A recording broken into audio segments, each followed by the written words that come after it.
before we begin, if you're listening late at night, tell us what time it is and where you're tuning in from.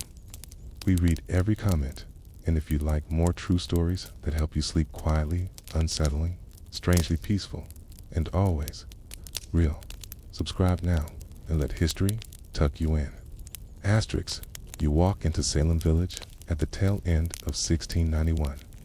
Long before the swirl of courtrooms, confession slips, and gallows, cold wind drags across the remaining cornstalks, rattling them like dry bones. The winter has arrived early, and its bite is fiercer than the one before. For weeks, the ground has stayed stubbornly frozen, making even the shallowest graves impossible to dig. In the dim, candlelit interiors, large iron pots bubble with thin cornmeal porridge. The same meal repeated until taste, like warmth, feels rationed. The Puritan calendar gives you no colorful holidays to break the monotonizingly fast days, to mine days, and meeting house quarrels. Yet beneath this bleak sameness, Salem Village is changing in ways your tired neighbors sense, but rarely name. Over the last decade, fertile land has grown scarce. The western fields, once a cushion, were granted 2/3 sons and cousins. Now fresh stumps are harder to find than idle gossip. A few families, the Putnams, most of all, still control swaths of timber and pasture. The Porters, wealthier and more cosmopolitan, live nearer Salem town proper, shipping barrels of fish and timber downriver to Boston. Two clans, two outlooks, one tied to soil that no longer yields enough grain, the other tied to a commerce that feels dangerously worldly. You would notice the narrow lane that cuts between the meeting house and the tavern. In daylight, it fills with wagons hauling split oak, occasionally with a neighbor's coffin. After sunset, it becomes an invisible border. Town men drifting home, village men locking doors.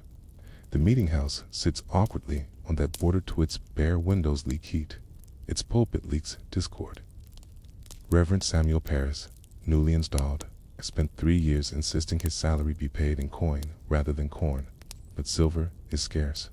Last harvest, the parishioners managed only 2/3 of what they owed him, and arguments over arrears have drifted from the vestry into the pews. Parris complains of parish neglect.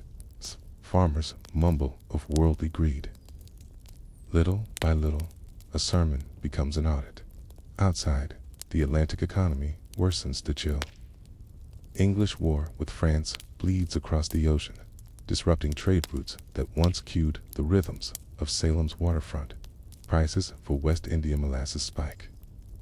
In return, the market for salted fish dips. Sailors spend longer in port waiting for convoys, and idle time breeds both rumor and spirits of the alcoholic sort. When sailors do finally sail, they bring back not just debt notes, but tales of French providers, Catholic plots, devil stories whispered to pass an aching watch. Those stories march inland on salt-encrusted boots and settle like frost on the village imagination. You might think the doctor's house would feel more hopeful, but even there, the air is stale with uncertainty. Salem Village's only physician, William Griggs, owns a well-thumbed copy of Thomas Sydenham's medical guide and an older, more superstitious manual his grandmother left him. Sydenham's text speaks of nervous affections and convulsive distempers, but such learned phrases draw blank looks from neighbors who trust blisters of Spanish fly and a quick prayer far more than talk of unseen nerves. Griggs's cures soothe some, worsen others, and leave him, too, wondering whether the boundary between natural and preternatural ailments is quite as firm as philosophers claim. Across from Griggs's weather-boarded home stands the parsonage, where Reverend Parris lives with his wife, their 9-year-old daughter, Betty, T, and their enslaved household members, Tituba, an indigenous woman from Barbados, and John Indian, her husband. Nights in the parsonage are long. The roof groans, and the wind whistles through nail-studded gaps. Betty has taken to curling under her quilt near the hearth, where Tituba tells biblical stories mixed with Caribbean folk memories. In a village that polices words, Tituba stories shimmer with places Betty cannot picture. Reefs where fish glow, fields where cane crackles like fire, forests where spirits both protect and punish. Each time the girl asks for another tale, caution breaks a little more. What began as comfort becomes ceremony. In Reverend Paris, busy drafting Sundays, Jeremiah scarcely notices. Food stores shrink as snowfall deepens. In many homes, you would find barrels half filled with worm-pitted apples, sacks of rye thick with the scent of faint mildew, and cured pork too lean to satisfy a woodcutter's hunger. On bitter nights, families crowd around the hearth, not for warmth alone, but to eavesdrop on each other's anxieties. What if the French attack coastal villages come spring? What if wolves descend on the meager herd? What if God, angered by unpaid tithes and creeping material vanity, is already punishing Salem?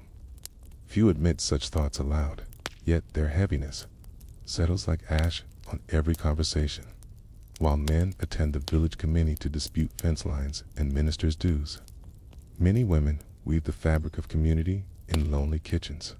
Mary Sibley, for instance, has begun exchanging bread recipes with her neighbor Mary Walker's subtle experiments to mask rye sourness. They trade not only yeast secrets, but tidbits of news. Who fears losing land? Who suspects a debtor of spiteful plotting? Who glimpsed a dark figure near the wood line at dusk? Each morsel sown into conversation sprouts new worry by dawn. You, listening, would detect how swiftly everyday grievances acquire supernatural undertones when no easy, worldly solution seems near. Toward the edge of the village, the parsonage, lights still flicker after other homes darkened. Tituba listens for Betty's breathing, then slices dried apple into a tin pot, adding pounded coriander kept from her island days. She hopes a fragrant cordial might still an anxious stomach. At the same fire, Abigail Williams, Betty's 11-year-old cousin, recently sent from Boston Cokes' Tituba to pour just a little melted wax into a bowl of cold water.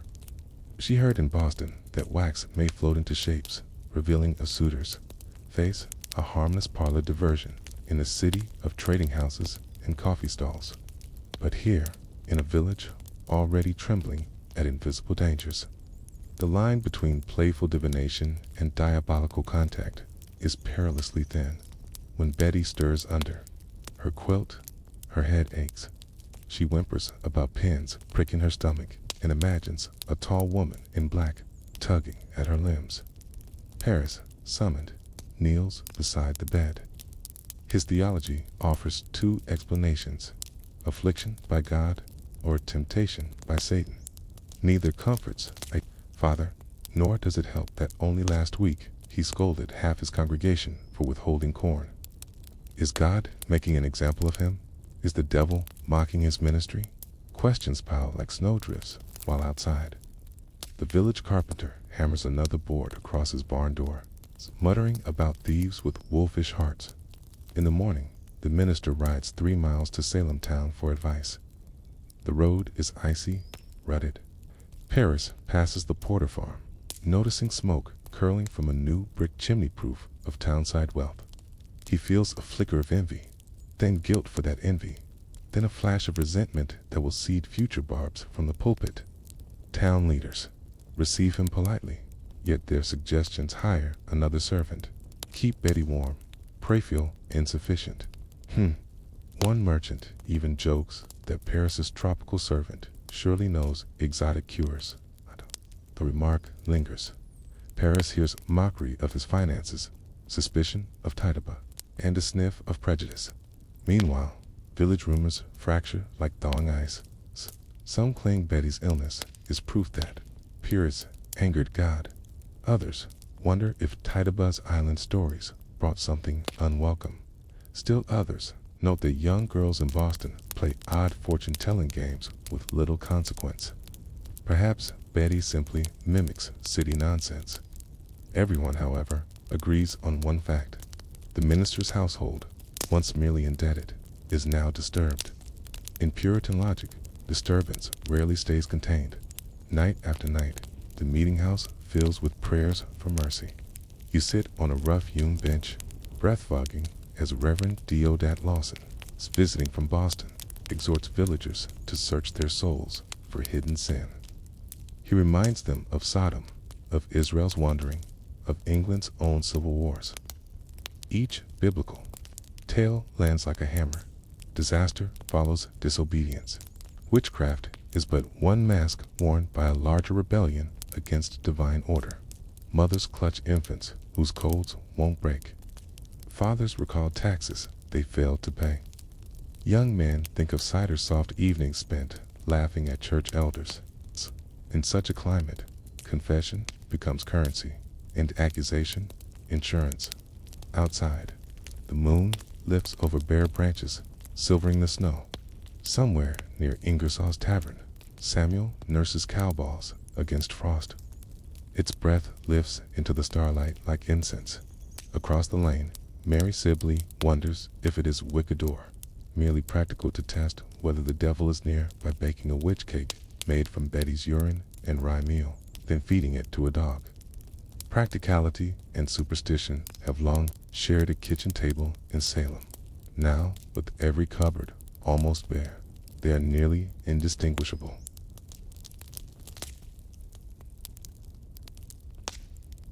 And so, as the calendar turns to February 1692, the village huddles in a long, bond-cold silence, waiting for either thaw or miracle.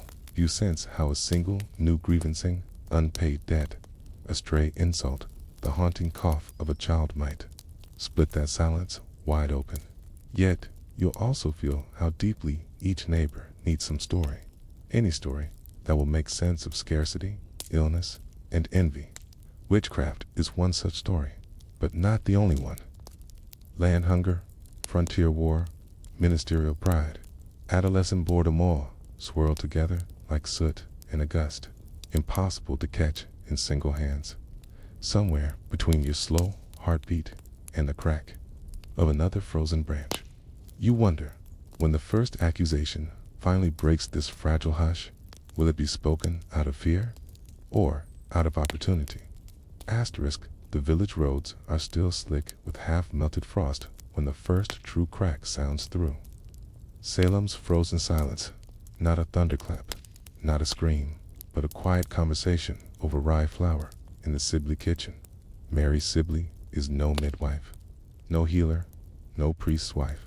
She is a widow's daughter and a farmer's spouse, but she has read a few odd pages passed down through households. She knows a witch cake can be made with the afflicted girl's urine and coarse rye meal. It's baked into a small hard loaf, then fed to a dog. If the dog shows signs of torment, it is said to reveal whether the devil has touched the child. You might think this idea would be laughed away, but it isn't. Not here, not now.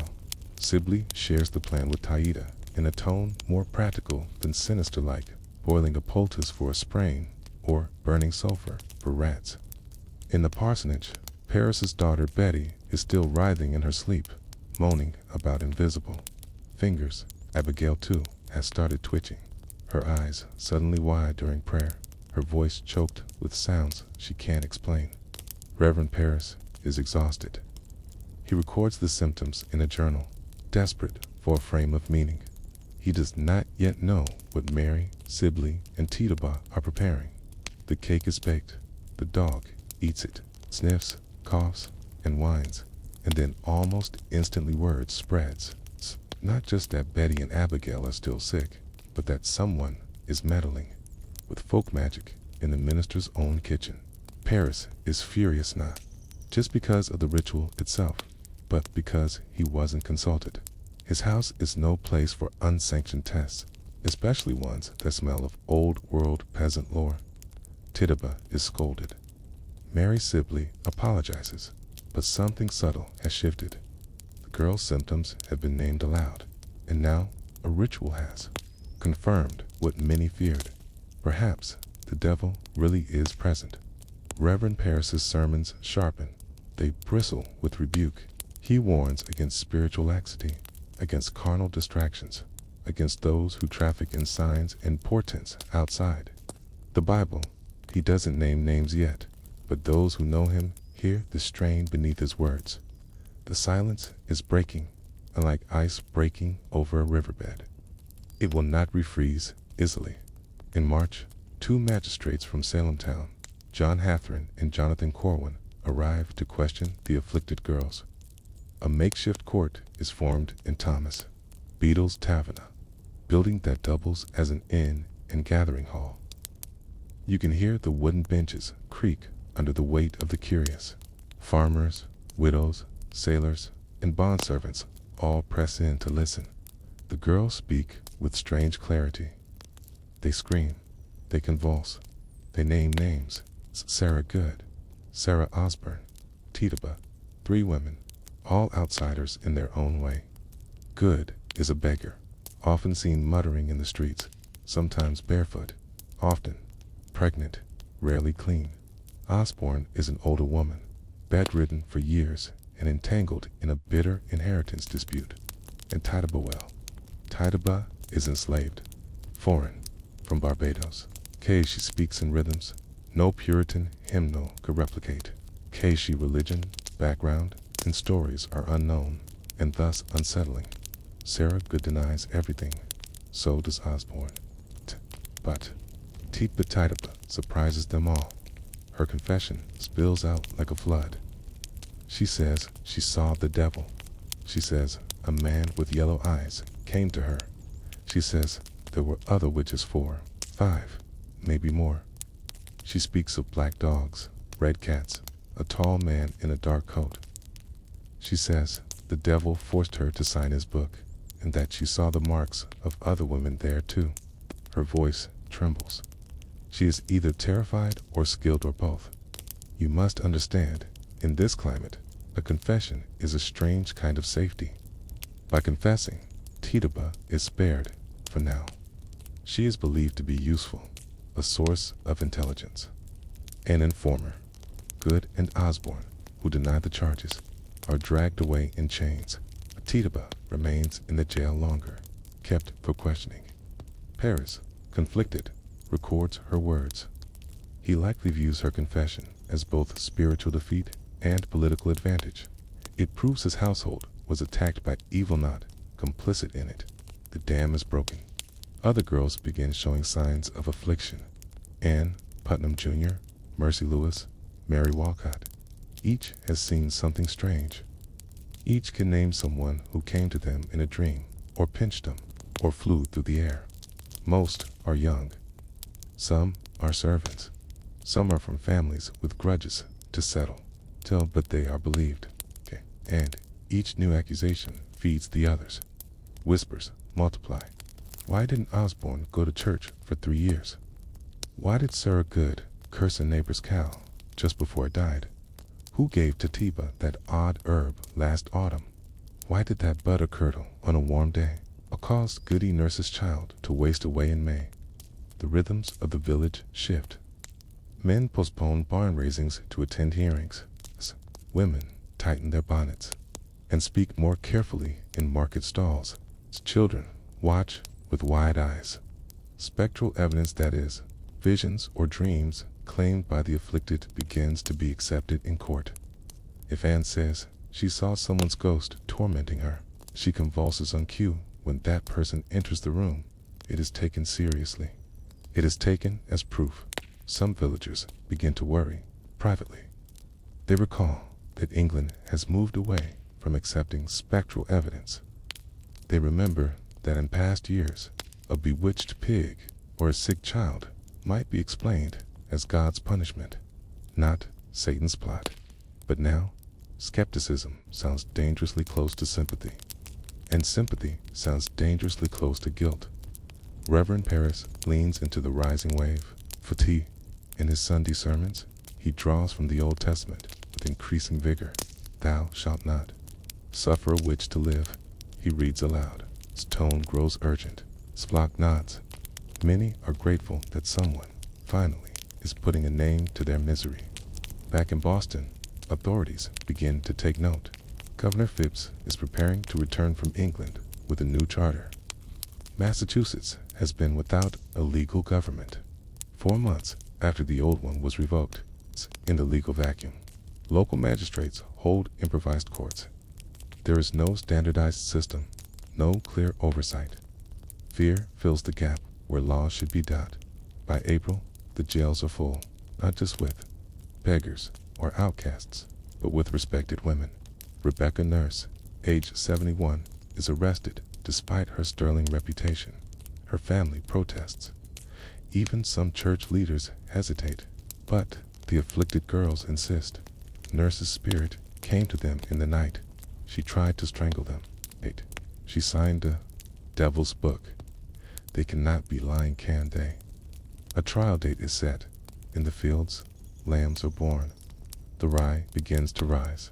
But the village is no longer watching the weather. They are watching each other. It's old debts, ancient insults, disputes over Landau have now found their new expression. 'Tis in dreams, in fits, in accusations. Neighbors who once shared plows now testify against each other. In one chilling moment, a confessed which is asked if she has seen a particular man's specter. She pauses, then nods. That man, stunned, had merely questioned the court's logic.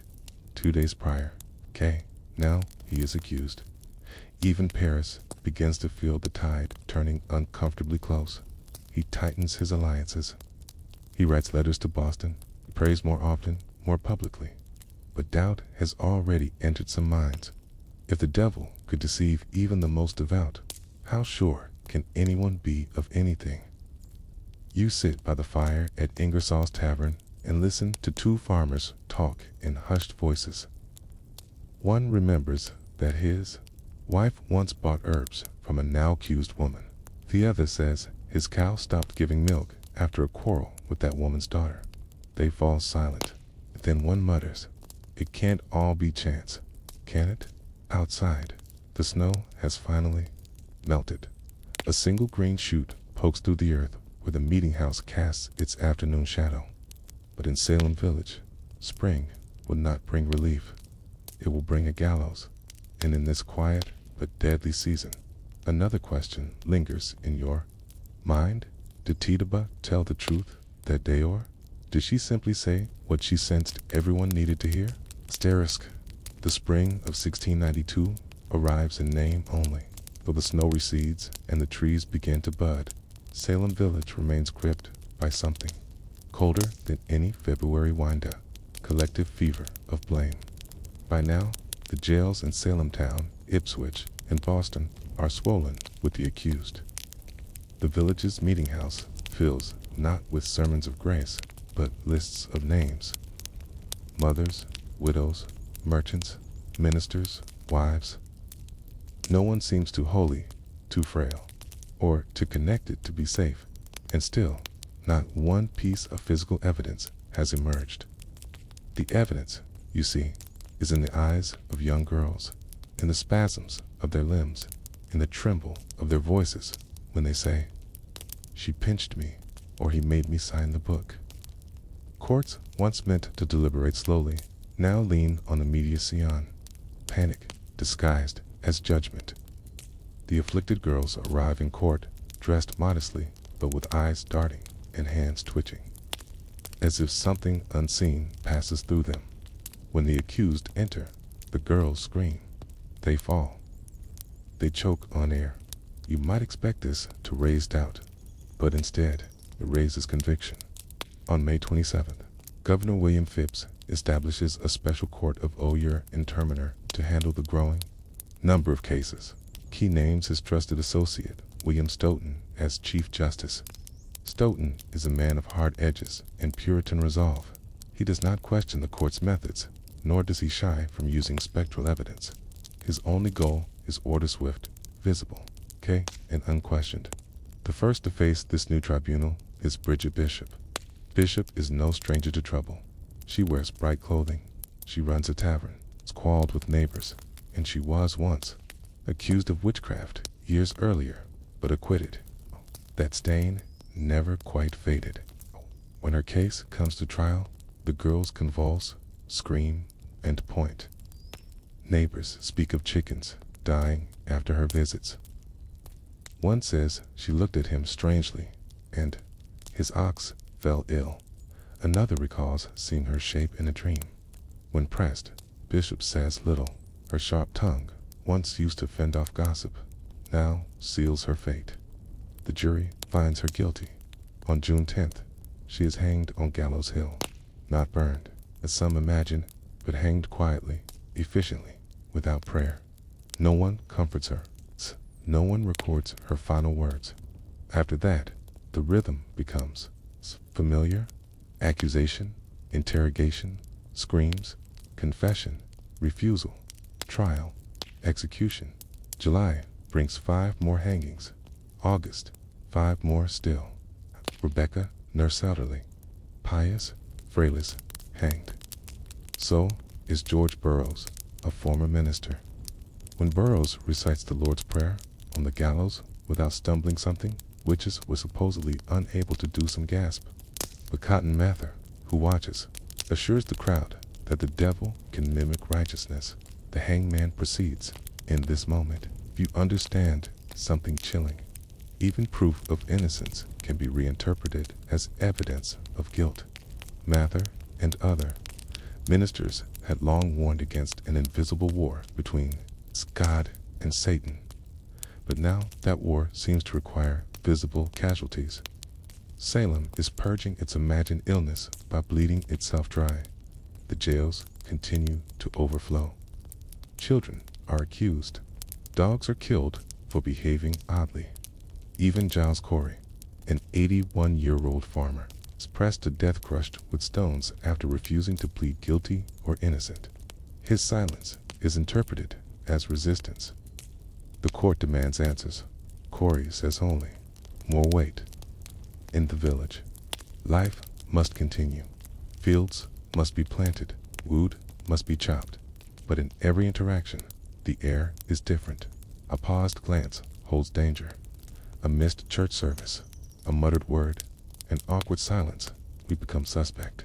People speak in half sentences. They confess dreams they never had. They avoid anyone who might draw attention. Even children sense the shift. They learn when to cry out and when to stay silent. Some begin mimicking the afflicted girls, not in cruelty, but in instinct. Fear teaches fast. By September, more than 140 people have been accused. 19 are dead.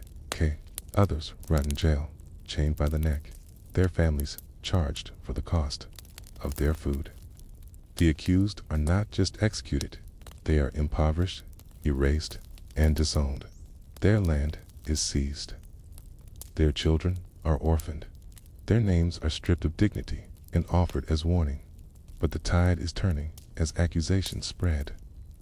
Beyond Salem into Andover, Ipswich, and Boston, people begin to flinch. Too many respected citizens are on the list. Too many girls seem too practiced. And when Governor Phipps's own wife is quietly named in a whispered accusation, his patience, Frays. In October, Phipps dissolves the court of Oyer and Terminer. A new court is formed, one that no longer accepts spectral evidence.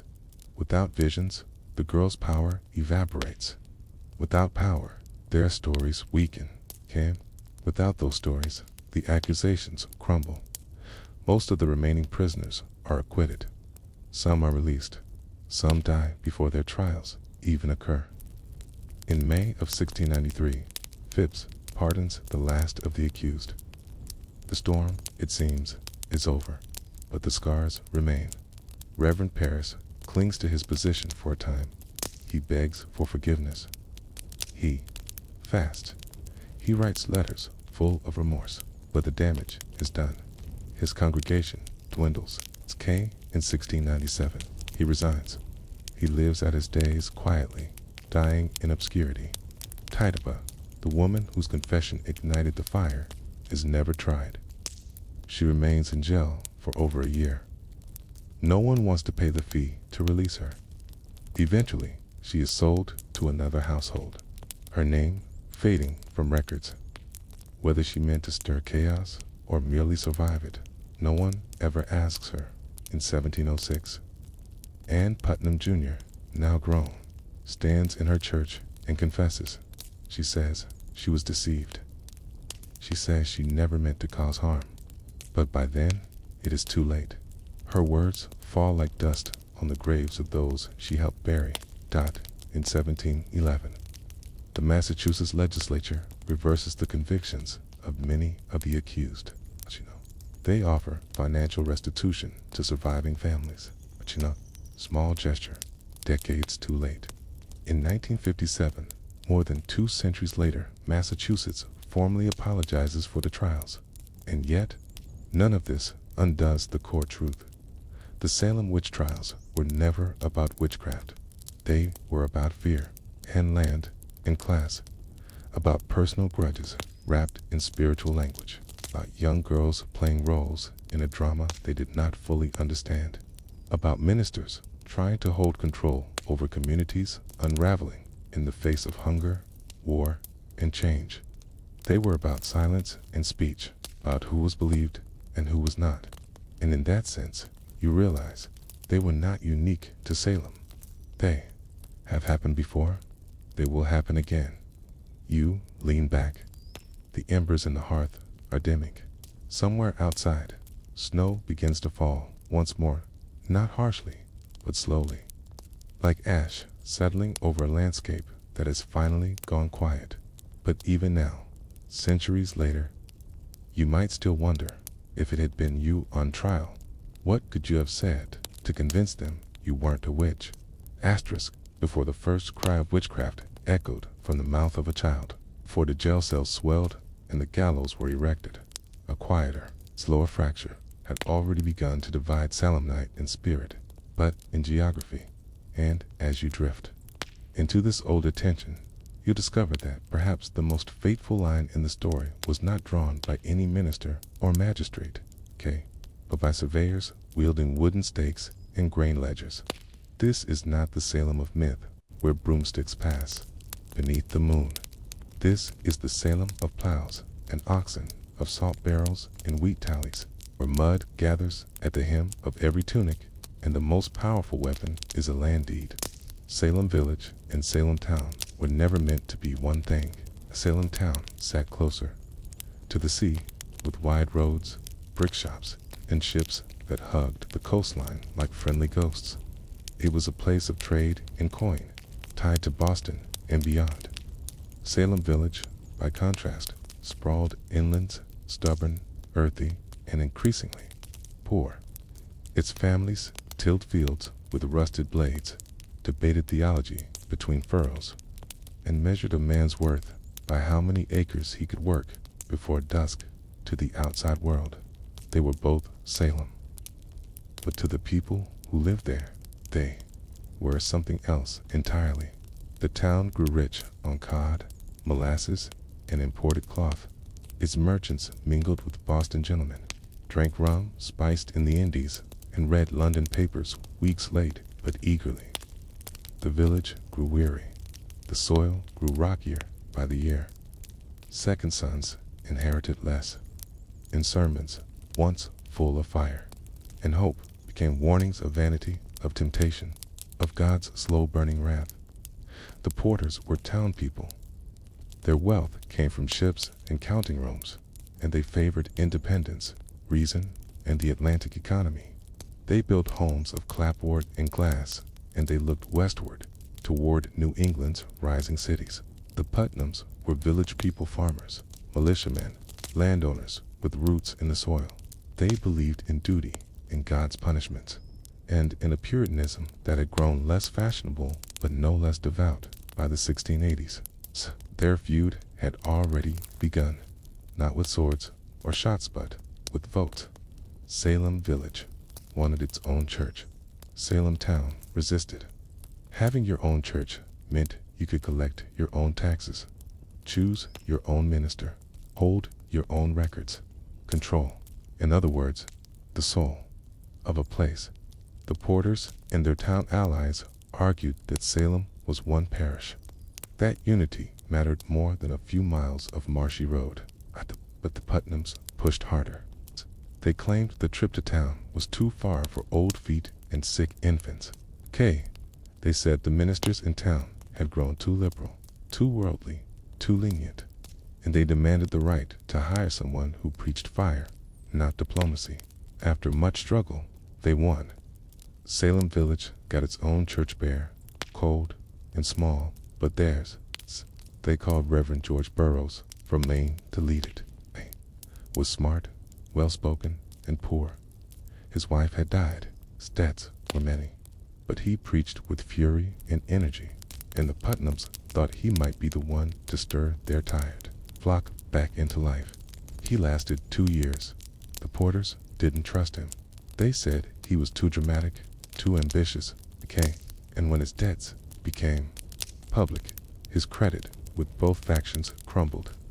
He left in silence, returning to Maine. He would be hanged years later for witchcraft, a man the village once loved, now recast as Satan's preacher. After Burroughs came others. One resigned, another died. Finally, in 1689, they hired Samuel Parissa, man with no pastoral experience but a strong theological hand. He had once trained as a merchant in Barbados, but failed. His business collapsed. He came to Salem with little more than ambition and a chip on his shoulder. Paris wanted security. He demanded a deed to the parsonage house, firewood each winter, and wages paid in coin rather than corn. The village agreed reluctantly. And when some families fell behind on payments, Paris took it personally. He wrote their names. He marked their debts. He preached of covenant breaking and divine punishment, quaint, and the line between minister and creditor blurred. Meanwhile, prices shifted. The price of corn rose. The yield from rye fell. A shipment delayed in Boston could mean weeks of hunger. Cows grew thinner. The market for salted cod dipped. In the port-side taverns of Salem town buzzed with gossip of war with France, rumors of Catholic plots, and new taxes from London that would punish the colonies even more in this climate. Every transaction became a source of tension. The town merchant who charged 2 pence more for a barrel of molasses. The village farmer whose ox wandered onto a disputed patch of pasture. The laborer who married into land and was suddenly called presumptuous by neighbors who used to nod at him in church. Grudges began to calcify into records. And records, as you know, are what Salem respected most. A town without printing presses relied instead on ledgers on who owed what, who pledged where, who defaulted when. Quiet disputes are not the things that make it into children's books or courtroom dramas, but they are the roots of what came later. You sit in the home of a middling farmer, neither rich nor poor. He has no vote in the village committee, but he attends meetings. He hears the quarrels over fence posts and burial plots. He listens as the Putnams grow louder and the Porters grow colder. He notices that those who attend town meetings speak less often of church and more often of trade, that those who frequent village meetings pray longer but yield less. He begins to wonder now about witches, not about curses, not even about God, but about the cost of barley, about whether the Porters can raise rents again, about whether his wife's cousin, who married a town girl, will visit this summer, and whether his silence during prayer might mean something. Salem's divide is not born in hysteria. It is born in balance sheets. When the accusations come months later, when the village girls begin to convulse and cry out in court. This farmer will remember who once charged him too much for nails. He will remember whose cattle grazed his southern lot. And when that man's daughter is named a witch, he will not protest. Not because he believes in witches, but because he believes in land. You begin to see, slowly, that this story was never built on religion alone. It was built on zoning disputes, on bad harvests, on poorly worded contracts, on the silent friction between people who see the world shrinking and want to control what remains. The accusations haven't started yet in this part of the tale, but the fault lines have. The maps already showed the Salems, one bound to soil, the other to sail. And so, as a late May storm clouds the harbor, and Reverend Paris writes another sermon about the invisible war between good and evil, a quieter war continues to be fought with ink, and ink alone. In Salem's ledgers, the devil is not horned or winged. He is simply the man who owns the acre you think should be yours. And if your harvest fails, and your daughter coughs blood, whose name will you whisper? The land looked the same to strangers, a patchwork of fields stitched together by stone, walls and brittle fences, shadowed by the same Puritan steeples, softened by the same pine winds. But to those who lived in Salem, every corner of soil carried a name. Not the name printed on a map, but the name whispered in disputes, scribbled in margins, spoken in court petitions, and passed in inheritance. Each acre, it seemed, belonged to someone. And yet, in Salem village, nothing ever truly stayed settled. Here, the spring of 1691, a widow named Lydia Bassett stands on the edge of her plot, pointing toward a newly repaired fence that slices too sharply into her barley rows. The fence was put up by the Endicottstown men, newly moneyed, freshly confident, recently claiming that old boundary markers were never properly set. Lydia's husband died 3 winters ago. Her sons are boys, her debts not insignificant. She cannot afford to hire a lawyer. So she complains at the next village meeting, where her voice is recorded, but dismissed with polite shrugs. But something small happens in that room. A Putnam cousin hears the story and mutters that town men have been expanding boundaries for years, always subtly, always just before harvest. Another neighbor recalls that the Porters redug a ditch along the southern creek last summer, nudging their cattle pen just a foot farther into what used to be shared grazing land. The facts are minor. The pattern, however, begins to emerge like mold on wet rye. Fences, ditches, tree lines, these are Salem's battlegrounds.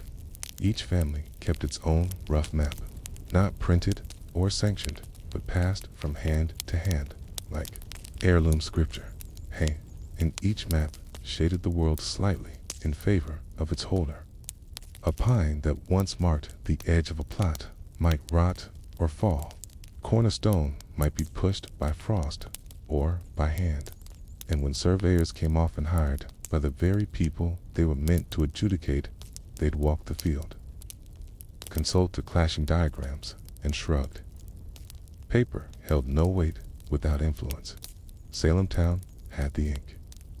Salem village had the memory. In the tavern near the river, farmers talk over mugs of weak cider. Someone mentions that grain prices in Boston have dropped again. The Porters will still get full coin for their harvest transport and merchandise. Make it easy, but those in the village selling locally must accept less. One man says, they tell us to grow wheat, then won't pay the weight. Another nods. A third says nothing, just stares at the cracks in the table and wonders how long before the church starts asking for tithes in silver instead of cornmeal. That winter, a boy named Caleb Pope loses 2 fingers in a woodcutting accident. His family lives on the edge of the village, near land long disputed between 3 families. When the boy's injury becomes infected and he takes ill, his mother sends word to the town apothecary. The man delays, claims he's owed payment from the previous summer. When he finally arrives, the boy is already dying. To the Pope family, the cause isn't spiritual, it's practical. Their boy was poor, the apothecary was town. They will bury the child in frozen soil. Yes, but they will. Also remember, who delayed? When witchcraft is whispered a year later, the Pope family knows whose name to offer. Not out of malice, out of memory. This is how the ledger grows. Meanwhile, back in town, the Porters host gatherings in homes with glass windows and tall hearts. Their visitors bring news of Boston, of trade routes, of Indian raids along the frontier. They speak little of village gossip. To them, The village is backwards, clannish, full of people who argue more over scripture than they do over sea roots. When they hear rumors that the village girls are seeing demons, they scoff. They see the devil in shadows because they live without candles. One says, and yet the town begins to worry not about witches, but about courts, because the courts are in the hands of the village now, and the accused are beginning to include town families. Reverend Paris, for all his flaws, writes meticulously. In his notebooks, he records not only the behavior of the afflicted girls, but the family trees of those they accuse. And the pattern is easy to trace. The Porters, the Endicottes, the Ingersolls, sawed by blood or marriage, landowners, all on the town side of the invisible wall. When someone accuses Rebecca Nurse, a woman respected by both factions, the town recoils. But when she is found guilty, they realize something deeper. This is not just spiritual panic. This is political leverage. The village, for once, is being heard. Land grievances are being given a pulpit, though cloaked in spiritual terms. The man who once stole your harvest boundary is now accused of sending his specter into a child's room. The woman who disputed your daughter's betrothal now stands accused of flying through a window at midnight. Every small humiliation, every unpaid debt, every fence post slightly too far west, all now have a voice, disguised as a curse. And you, listening by the fireside, begin to understand. The language of witchcraft is not random. It is coded, a proxy war, a form of ruled justice. You recall, vaguely, an older woman muttering something sharp at a market stall 2 years ago. Her husband had lost land to the Porters in a court dispute. That same woman is now jailed. You wonder if she was ever a witcher, if she merely lived too long in the wrong place, spoke too freely, and lost a case she could never afford. Meanwhile, grain continues to rot in barns. The price of molasses remains high. Taxes loom. And when ministers from Boston write to warn against the use of spectral evidence, many in the village don't care, because the accused are, finally, the same people who ignored their complaints for years as Rebecca Nurse's trial proceeds, and as new names are added to the list each week. A farmer named Nathaniel Ingalls is heard saying softly at a tavern table, "They want us to forgive their offenses, their debts, their prices, but they never forgave our hunger." No one writes it down, but those sitting nearby remember it, quietly. The trials do not start from theology alone. They start from silence, from simmering disagreements that never found resolution. The village never truly wanted witches. What it wanted was recognition, power, respect, a voice. Witchcraft gave it that voice. The trials, in this moment, are not about Satan. They are about economics. Not about flying devils, but failing boundaries. And somewhere in the distance, as the cart to Gallows Hill creaks through another foggy morning, someone tallies the price of wheat and wonders whether justice has finally begun, or only changed its shape. Asterisk, as summer thickens over the farms and salt air returns to the Salem coast. The trials continue, but not all of them happen in courtrooms. The trials in the court are loud spectacles of tears, trembling hands, and accusations so theatrical they often sound rehearsed. But there's another kind of trial underway, quieter and more permanent. It happens every time a farmer decides whether to speak at meeting, every time a wife watches her husband's handshake linger too long with a neighbor tied to town commerce, every time a boundary stone is moved 1 inch to the left. These are the real trials, the daily choices between risk and silence, between retaliation and retreat. And as you follow these quiet movements, you begin to see what's being reshaped. Not just the court records, but the village map. You might walk the road toward the Ipswich River and find fields that used to be open now, bordered by new timber fences. These are not for crops or livestock. They are for proof. Fences mean control. Boundaries mean inheritance. And now, more than ever, families are investing in proof, because a property with no clear outline might as well be an accusation waiting to happen. Back in Salem town, the merchants grow nervous. They're used to control through coin, contracts, and influence. But this new justice, carried by the mouths of teenage girls and midwives, by the murmurs of maids and field hands, is irrational. It does not follow ledgers or merchant law. Moves like weather and seem unpredictable. Some begin to withdraw their support. A few even speak publicly against the use of spectral evidence, but they're too late. The mechanism is already moving. The gallows have already been built, and the hangings, though still rare, have created a sense of inevitability. What can the town do? After all, if they protest too loudly, they may draw attention.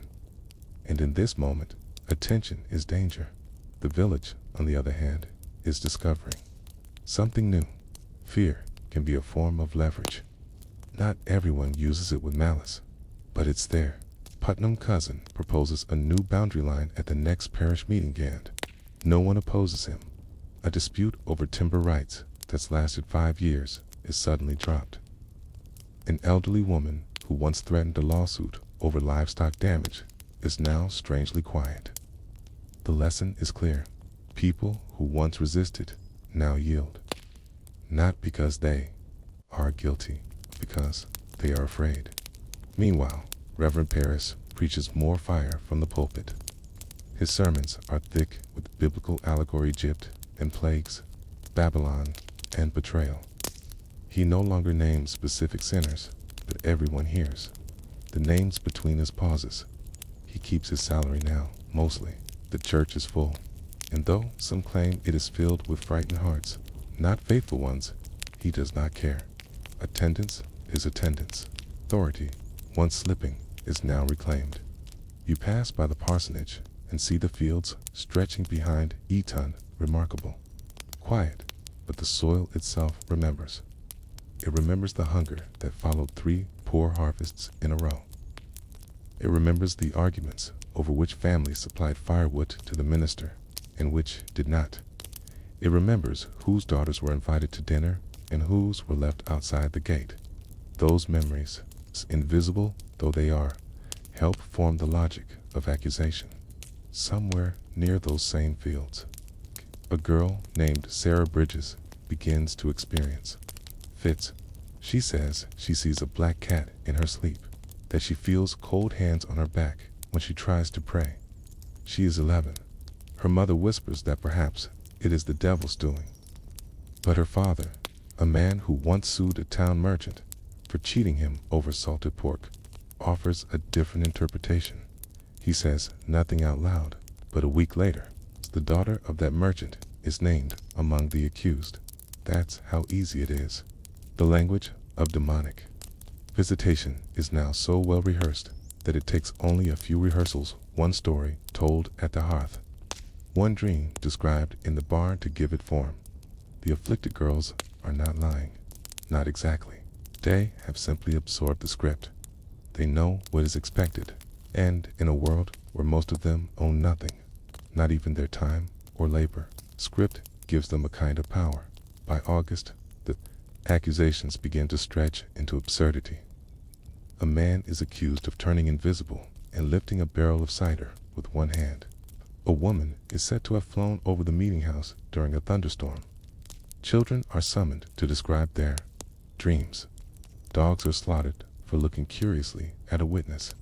The air is thick with stories, but stories are not the same as truth. And slowly, community begins to sense it. A town man whose wife is accused by an 11-year-old girl decides to challenge the court. He brings forth written records, marriage documents, witness statements, old receipts. He points out that the girl's father owed him grain. That the accusation came days after he refused to forgive the debt. The court listens.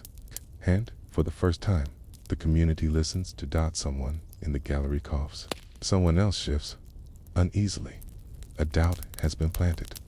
Not enough to stop the trials, but enough to spread in the days following. More town families refuse to testify. Some flee to Boston. Few village families, those not tied to the Putnams or the Paris circle, begin to express regret, quietly, carefully, but regret nonetheless. And this is when the most important shift happens. The court stops executing, not because it suddenly sees innocence, but because the political weather is changing.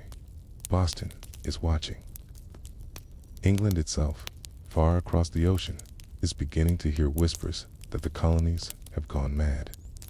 Ministers in Cambridge and New Haven warned that the trials are blasphemy in disguise.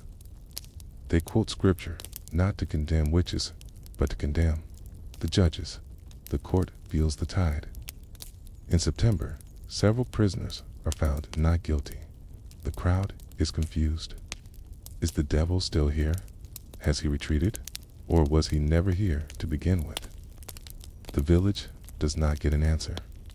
What it gets instead is silence. By October, Governor Phipps dissolves the special court. By November, many of the accused are released. No apologies offered, no retractions made. The hangings are not reversed. They are simply done. And yet, the real punishment is only just beginning. Families must return to homes emptied by accusation. Land is still tangled in legal disputes. Children whose mothers were hanged now sit in church beside the daughters of the men who sent them there. No one says the words, but everyone knows. There is no returning to before, and in the village, the boundary lines remain. They are drawn more sharply now, not just in survey maps, but in memory. The fence that caused a dispute in 1690 still stands, but no one will mention it again. The merchant who once sold timber at inflated prices will no longer be welcomed in certain homes. The widow who lost her barley rows will live out her days in relative quiet, but she will remember which neighbor spoke for her and which one stayed silent. You look at a map of Salem today and see no evidence of these grudges. The land looks calm. But Salem's true borders were never geographical. They were emotional, economic, spiritual. They were never just about witches. They were about resentment with a judge's robe draped over it. And as you close your eyes, listening to the last names whispered in the back pews of the meeting house, you realize the accusations ended, but the boundaries they drew never truly faded. Asterisk, the forest always hovered on the edge of a Puritan's vision, vast, unknowable, and dark. It was where the trees whispered their own sermons, where order collapsed into moss and shadow. Salem's ministers often called it a place of temptation. For many families in 17th century New England, it was not temptation they feared. It was death. By the time the witch trials erupted in 1692, the English colonies of Massachusetts had already endured decades of war unofficial, current, and deeply personal with the indigenous nations of the region. One such conflict, King Philip's War, had ended just a generation earlier, and its ghost still walked among the settlers in the form of burnt farms, fatherless sons, and the uneasy silence that came with every creaking branch outside a village fence. But it was King William's war, more recent and more immediate, framed the winter of 1691 to 1692 in the hearts of Salem's people. While ministers preached about Satan's presence in the village, many families feared another, more tangible threat: the return of Wabanaki war parties. Asterisk, if you traveled north from Salem, following the roads toward Maine, you'd find settlements where silence had replaced laughter, where chimneys stood without roofs, and fields were left to the wild. York, Wells, and Falmouth towns along the northern frontier had been raided in recent years. French-allied Wabanaki warriors had attacked homes, taken captives, and burned property. Some settlers vanished entirely. Others reappeared years later, changed in ways no one could speak about. Asterisk. Refugees from these frontier towns began arriving in Salem by the late 1680s. Not many, but enough to change the village's mood. A family of 5 would arrive with a single trunk. A widow might show up barefoot, her children silent in her eyes, always watching the tree line. Okay, these were not tales, they were bodies. Okay, they brought no proof of witches, but their stories carried the weight of horror. Okay, they spoke of nights when dogs barked and never barked again, of children stolen, of husbands who did not make it through the snow. In the parsonage, Reverend Parris took note. He wrote down their names, offered prayers, and wove their suffering into his sermons. But what truly took root in Salem wasn't compassion. It was a growing certainty. The wilderness was not just dangerous, it was evil. This fear of the frontier, blurred with religion. After all, the Puritans believed they were God's chosen people, carving order out of the wilderness. They saw themselves as new Israelites and the Wabanaki as modern-day Canaanites. The devil, to them, didn't need horns. He might wear feathers, carry arrows, or simply dwell in the forest. Tituba, enslaved and originally from Barbados, became entangled in this fear, though she had no known link to indigenous nations of New England. Her otherness, her skin, her speech, her island knowledge became a vessel for frontier dread. One afflicted girl claimed that Tituba spoke with a black man who promised her freedom. Others said she knew how to conjure wolves. The testimony made little sense, but it made emotional sense, especially in a town where people associated foreignness with dread. What few remember today is that the forest tax never reached Salem directly, but they came close.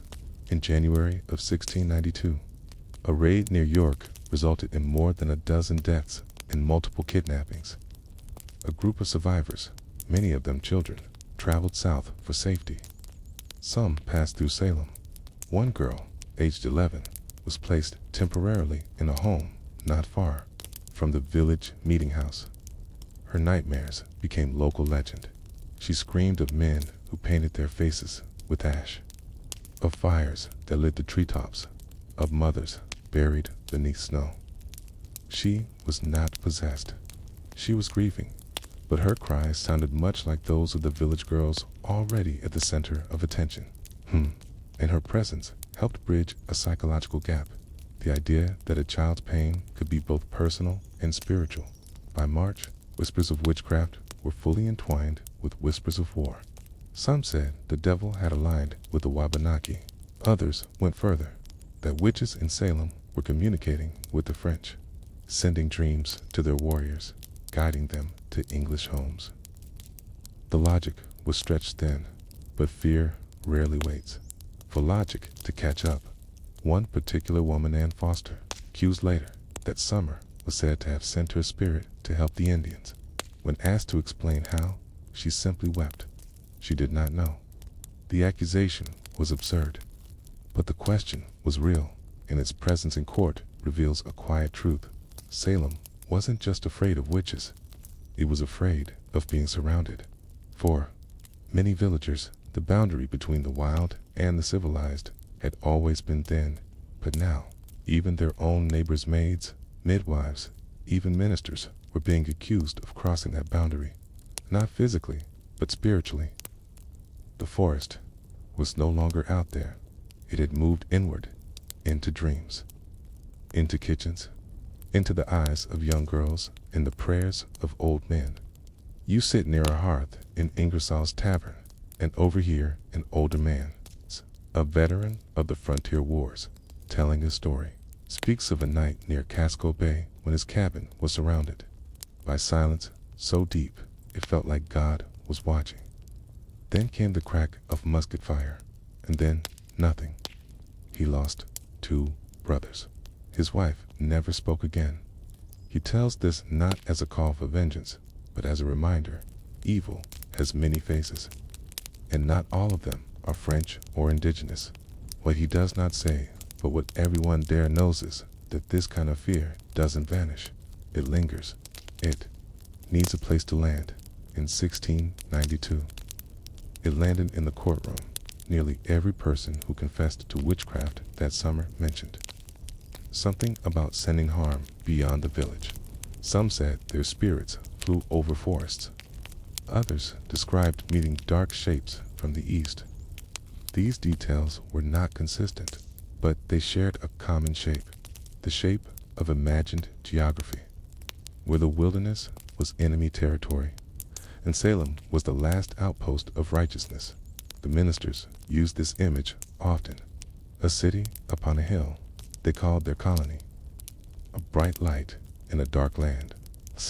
But for those in the jury benches and those huddled around their children at night, the light felt dim, and the darkness much closer than the ministers wanted to admit. And so, when a young girl fell to the floor, shaking, or claimed to have seen a black figure lurking in her dreams, it wasn't just a spiritual alarm. It was a frontier alarm, a reminder of real violence, of real danger, of a world that refused to stay outside the fence. The irony, of course, is that the forest was never trying to get in.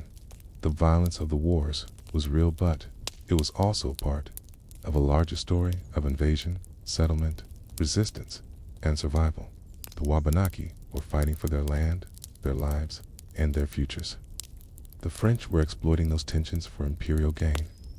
The English colonists were caught between survival and conquest, believing themselves chosen, yet always surrounded by reminders of their fragility. Salem, in its panic, never saw this bigger picture. Instead, it turned inward, looked not to the tree line, but to the neighbor, to the widow, to the girl with the wrong look in her eyes. Because fear, once unanchored, will find the closest vessel. And in that soft, firelit silence, you ask yourself, what would the villagers have believed had the forest never fought back? Asterisk. There were names. You could hear them whispered in Salem's taverns, in churches, though never too loudly. Names like Hannah, Dustin, Mary, Neff, and Sarah Caldwell from the northern frontier who had been taken during Wabanaki raids, marched through snow and forest, and sometimes returned months or years later, changed. The word used was always captivity, but in Salem Village, it began to take on a spiritual dimension. These returning captives carried more than their stories. They carried something else, something unspoken, a sense of contamination. They had seen the other side, lived with it, heard unfamiliar languages, eaten food without blessing, and survived without scripture. They'd been, however, unwillingly, part of the forest. And this made them suspect. In Salem, the idea of captivity overlapped uneasily with the idea of possession. After all, both involved the body being taken over by something foreign, something wild. Ministers began to draw comparisons. Some even suggested that spiritual weakness, pride, vanity, expedience might have allowed both possession and captivity to occur. It's an absurd conflation by modern standards. But in a world held together by scripture, any disruption in moral order demanded an explanation. You hear it in the courtroom testimony of Abigail Hobbs, a teenager from the Maine frontier who had returned to Massachusetts with her parents after surviving years near conflict zones. She confessed to witchcraft almost immediately, telling the magistrates she had been seduced by the devil while living in the woods. She described strange dreams, voices in the trees, and black animals with human eyes. What she described may have been trauma. What they heard was a pact. The magistrates leaned forward. The girls in the courtroom shrieked and fell to the floor. Someone shouted that Abigail's spirit had just flown over their heads. The room descended into chaos. But what's striking is not the confession, it's how readily it was accepted. Abigail's claims confirmed what the village already feared, that the forest was more than just land. It was a force, and those who had lived too close to it, be the captives, traitors, or scouts, were permanently changed. Asterisk, this belief began to shape who was accused. Of the many who stood trial, A noticeable number had ties to the frontier. Some had traveled through Wabanaki territory. Others had relatives who'd gone missing during raids. Some simply spoke to Isley of the outside world, of rivers beyond, the Merrimack, of settlements no longer standing. In each case, their knowledge was mistaken for allegiance. There's one recording remarkable, at first glance, of a woman named Mary Toothaker, who had moved to Billerica from Maine and lived near native villages before being accused. Her crime was vague. She spoke strangely. She owned books. Her husband had once traded furs. That was enough. Asterisk, what Salem feared was not witches who lived in caves. It was witches who crossed boundaries. Boundaries, in this sense, were sacred. The fence around your field, the hedge around your mind, the wall between Christianity and the unknown.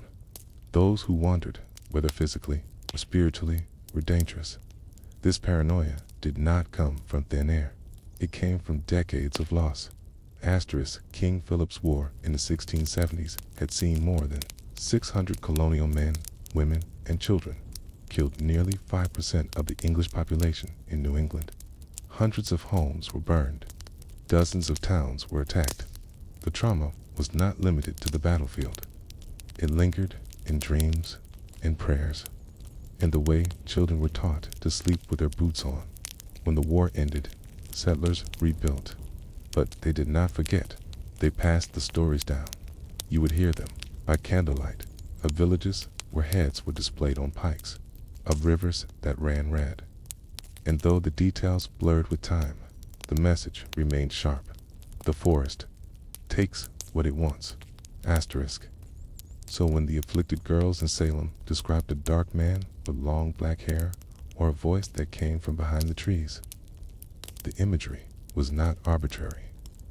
It was built on a collective memory. Their demons were shaped by the war.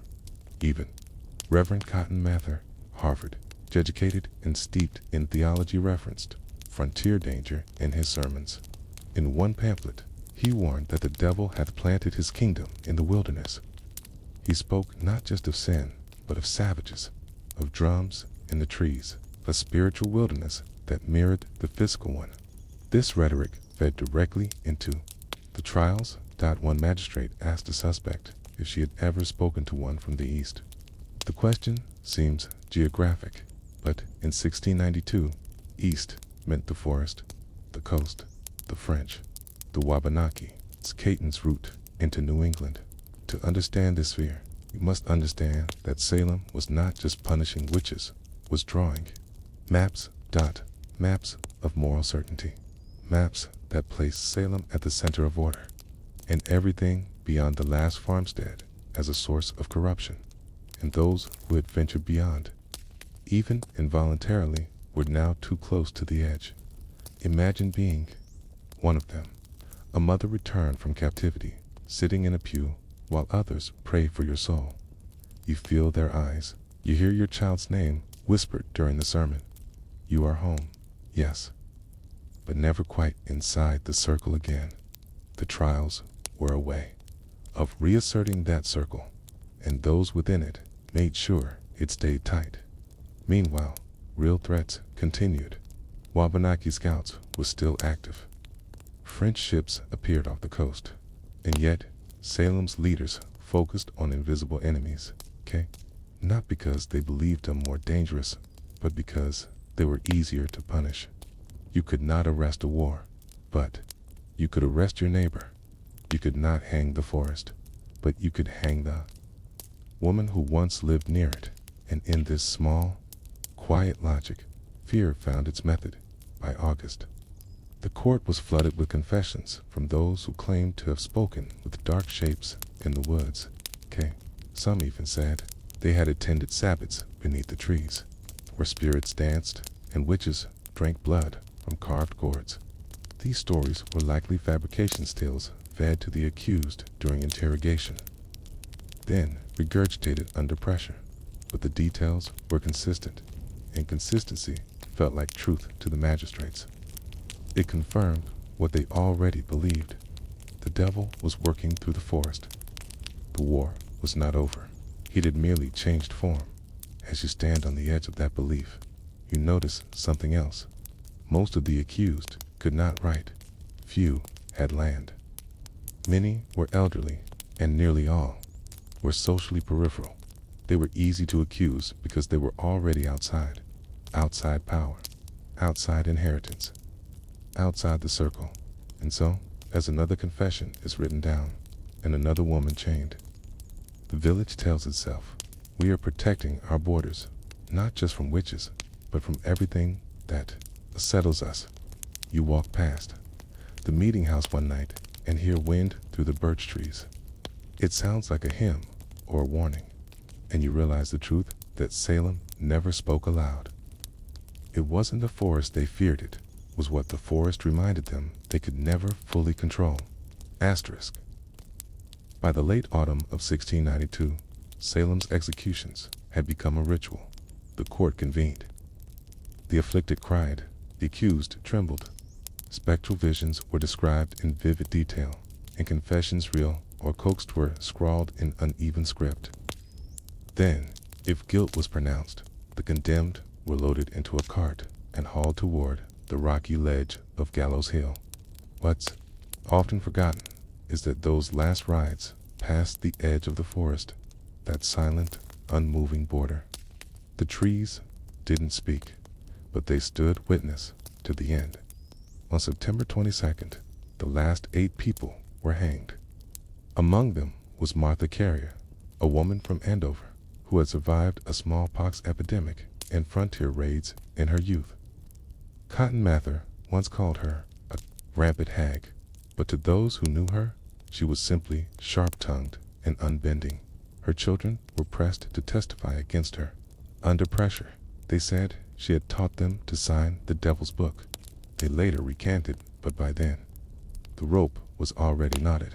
Among the executed that day was also Mary Parker, whose land had been at the center of a 3-year dispute involving boundary claims tied to a neighbor's war-broken farm.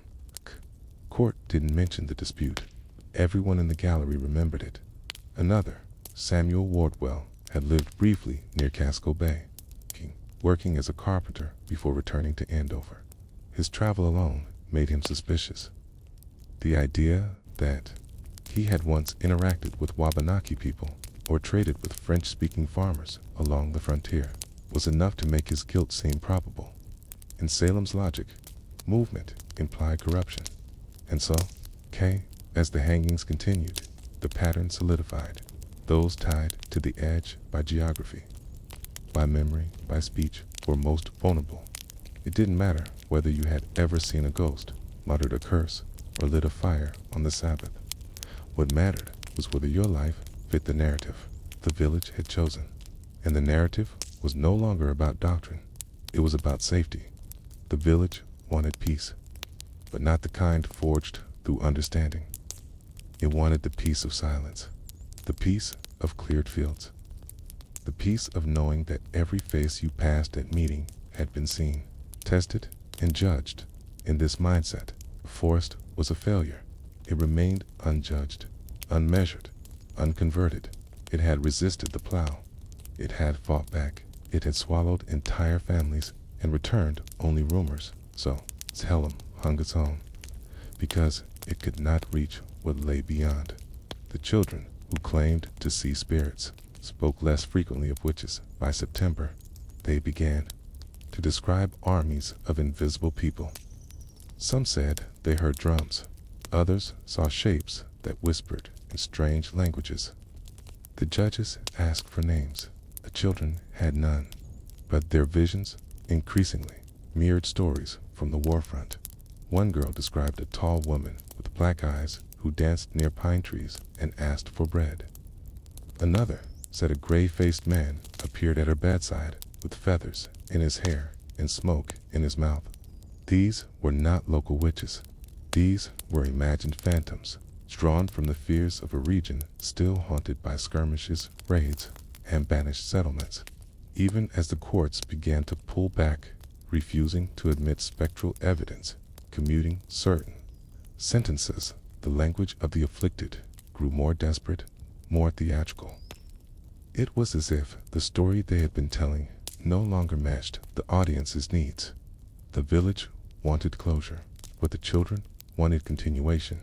After all, their power depended on it, and that power, like the panic that birthed it, had been rooted in the chaos of the frontier. Salem wasn't just judging witches, it was rehearsing what it meant to be New England, to be a settled Christian. English place carved from the edge of the wilderness, and that required enemies. When no French soldier marched into Salem, and no Wabanaki scout appeared on the village green, the villagers looked inward. They found their enemies at the hearth. Even the sermons changed. Reverend Paris began preaching less about witches and more about ingratitude. He warned his congregation against disobedience, disorder, and questioning authority. He quoted from Judges, reminding them that Israel fell not by invasion, but by tolerating foreign practices. He never mentioned the names of the dead. He never mentioned the forest. But his meaning was clear. His enemies were still there, and so were theirs. The trials ended, not with justice, but with fatigue. The colony had seen too many hangings. The accusations had reached too far, and the governor's own wife was named. In a whispered testimony, the charade cracked. Trials were halted. Courts were closed. Confessions stopped. But the forest didn't move. It stayed where it was dark, dense, full of the unknown, and those who had lived near it, who had survived captivity, who had traded furs, who had crossed borders, remained uneasy in their own homes. You could see it in the way they walked, heads slightly down, his eyes scanning the edge of the road. They knew that even though the news was gone, the suspicion lingered. Years later, when the colony apologized and offered compensation, it listed names, paid silver to surviving families, printed pamphlets declaring regret, but it never apologized to the forest, never acknowledged that much of the panic had grown from the same soil as the trees beyond the fields. The records mention diabolical affliction and error in judgment, but they do not say, "We were afraid. We had fought wars. We had lost too much. And we did not know what to do with the silence that followed."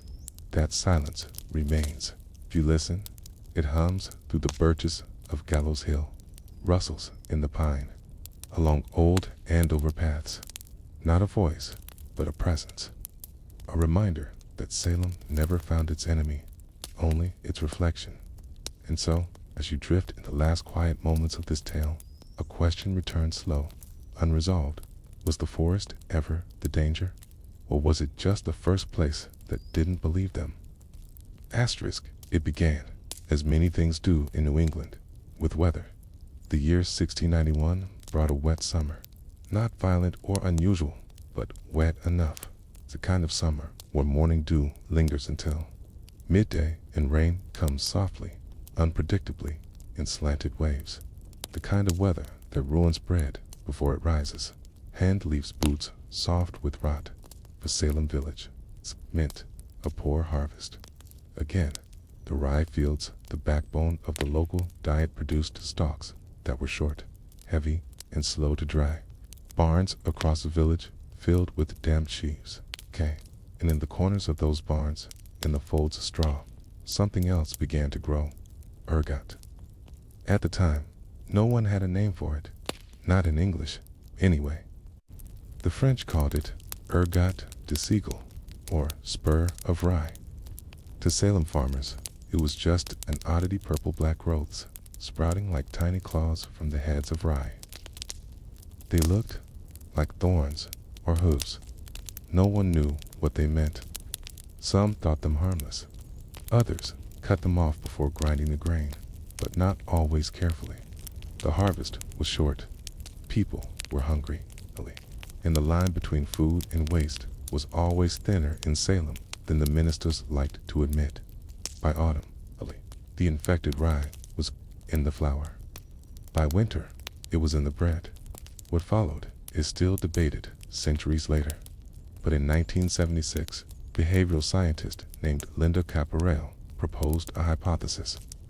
Could poisoning known medically as convulsive ergotism may have played a role in the Salem Witch Trials? She pointed to the symptoms: twitching, hallucinations, convulsions, burning sensations, and visions of insects or animals. All of these have been described in the court records of 1692. Could it be, she asked, that the devil wasn't in the village, but in the rye? To understand why this idea matters, you must understand how Salem saw food. Rye bread was not just a staple, it was a sacrament of survival. It was eaten daily, sliced and soaked in milk, or spread with lard, or dipped in cider. It was the common meal of common people. Wheat was rare and expensive. Corn was coarse. Rye was what filled bellies through winter. A bad loaf could mean a bad night. The idea that this daily bread, this comfort, could be corrupted was unthinkable. And yet, ergot did corrupt. It produced lysergic acid, a compound similar in structure to LSD. In small doses, it caused tingling, nausea, and strange dreams. In larger doses, it could provoke seizures, spasms, and hallucinations so vivid they felt like visions in medieval Europe. Outbreaks of ergotism were recorded under the name St. Anthony's Fire. Villages in Germany and France described sufferers with burning limbs, crawling skin, and visions of hell. Some claimed to see black animals, shadowy figures, and serpents twisting in the air. Priests performed exorcisms. Doctors prescribed vinegar and ash. Few connected the symptoms to bread in Salem. No one even tried. They didn't have the words or the precedent. What they had was fear and the appearance of sickness. It began with the youngest, Betty Paris and Abigail Williams. Fits were described as grievous, their limbs writhing in ways that frightened even their mothers. They cried out against invisible enemies. They claimed to see black dogs, yellow birds, and a tall man who whispered secrets at the time. These visions were interpreted through a spiritual lens. But imagine, for a moment, what it would look like if you were suffering from ergot poisoning and didn't know it. The burning sensation in your hands, the pins in your belly, the sudden sense that the world was shifting sideways, that someone unseen was watching you. You might not call it a disease. You might call it a curse. And if a minister told you it was the devil, you might believe him, especially if your neighbor's daughter began experiencing the same symptoms 2 days later. The mystery of Salem is not that people believed in witches. The mystery is that so many people saw the same thing, the same visions, the same animals, these same shapes. This is where ergot makes its quiet entrance, because mold doesn't strike with a shout. It seeps in slowly through flour, into porridge, into crusts baked by candlelight. It whispers its effects. One girl feels prickles under her skin. Another sees spots at prayer. A third, after days of sleeplessness, hears a voice say her name when no one is near. In 1692, those were not called symptoms. They were called signs. The afflicted girls, mostly young and mostly poor, had no language for illness outside the religious. Their parents had no doctors. Their ministers had no microscopes. And their bread, every day, shared, trusted, was beyond question. But what if that bread had betrayed them? What if the communion of the village had been poisoned, not by sin, but by spore? Critics of the ergot theory point out gaps. Not everyone who ate the same bread got sick. Not all symptoms match. And the afflicted did not display the characteristic gangrene seen in more severe ergot outbreaks. Caporale's theory remains just that, a theory. But even if the rye did not cause the trials, it certainly shaped their world, because it wasn't just about bread. It was about a village running on scarcity, a community too poor to waste flour, a climate too damp to ensure safety, theology too rigid to imagine illness without sin. And in that fragile structure, a moldy loaf could become a vessel for all kinds of meaning. You walk into a village kitchen. One January morning, a mother is slicing coarse brown bread. Her daughter stirs restlessly near the hearth, eyes half-lidded, mouth whispering something. The candle flickers dot outside. The snow is silent inside. Something shifts. The mother says a prayer.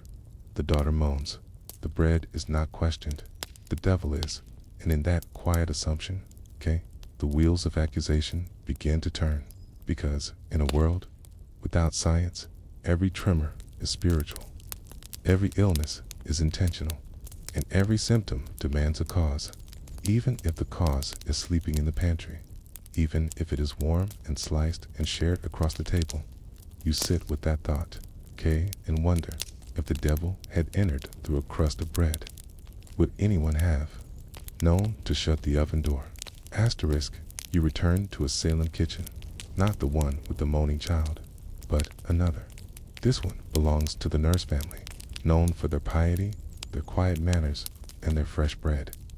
The rye is always milled at home, sifted once through cloth, and baked over oakwood coals.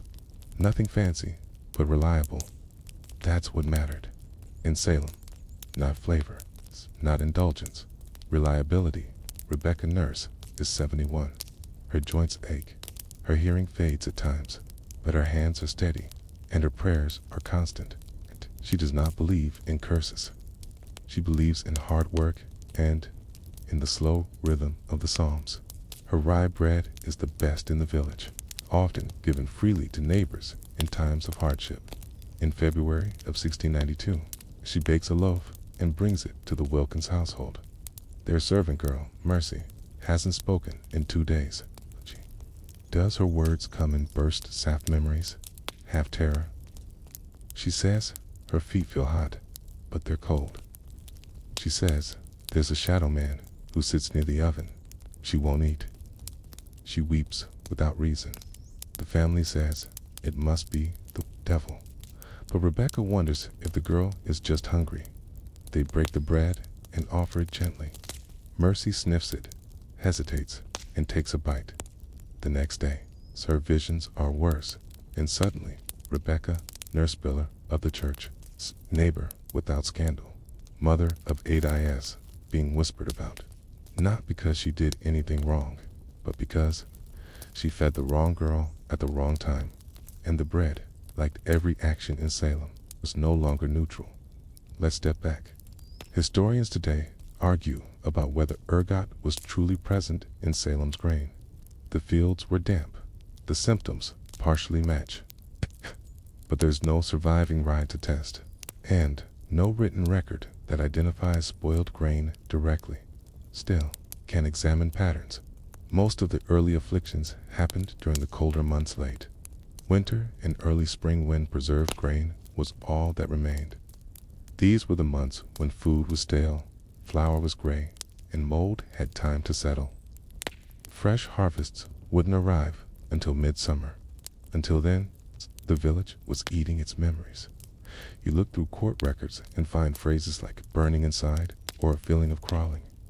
Witnesses describe girls who writhe, scream, and claim to see wolves at the foot of the bed.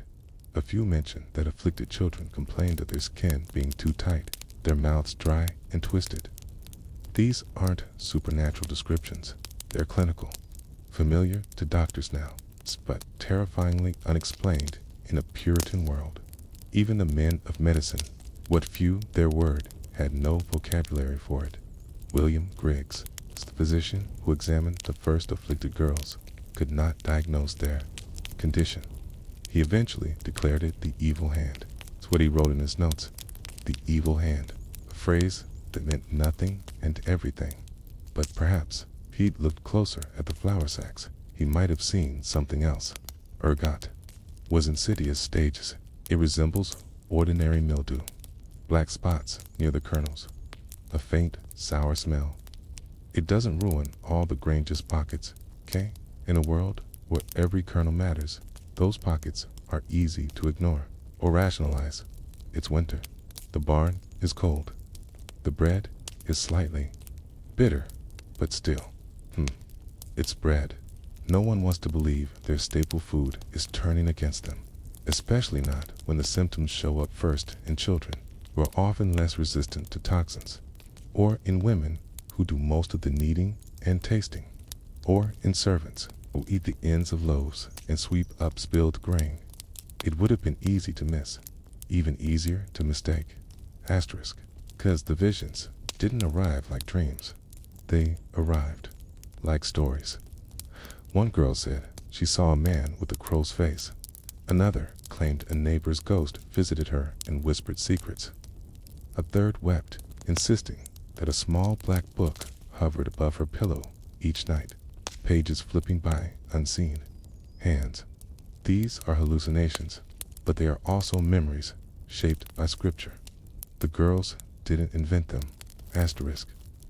They simply described what their bodies felt in the only language they knew. The devil. Even their tremors, the shaking, the clenched limbs, the sudden falls match what modern doctors now call ergotine-induced convulsions. Muscles contract suddenly. Hands contort. Involuntary laughter or moaning occurs. For a culture that viewed the body as a vessel of a soul, such behavior was terrifying. If your body betrayed you, what else could it mean but possession? There's a record of an Putnam Jr., 12 years old, convulsing so violently she bruised her arms. Witnesses said she fell down like a deer shot clean. They also noted that her fits worsened after meals, but no one questioned what she ate. They questioned who might have cursed the bread. Over time, the afflicted girls became expert in their language. They learned what to say, how to say it, when to cry, and when to faint. Not necessarily in deceit, but in adaptation. They were being heard. In a society where young girls had little power, little voice, and almost no authority, these visions made them important. The bread may have started the fire, but the village kept feeding it as accusations multiplied. So did fasting days. Ministers declared public days of prayer and hunger. Families skipped meals. Food stores dwindled further. Bread grew scarcer. And in its absence, clarity did not return. Only more fear. The court never examined a loaf, never tested flour. They asked questions about cats, ghosts, and shadows. They never asked about mold. To do so would have been unthinkable. The devil was safer.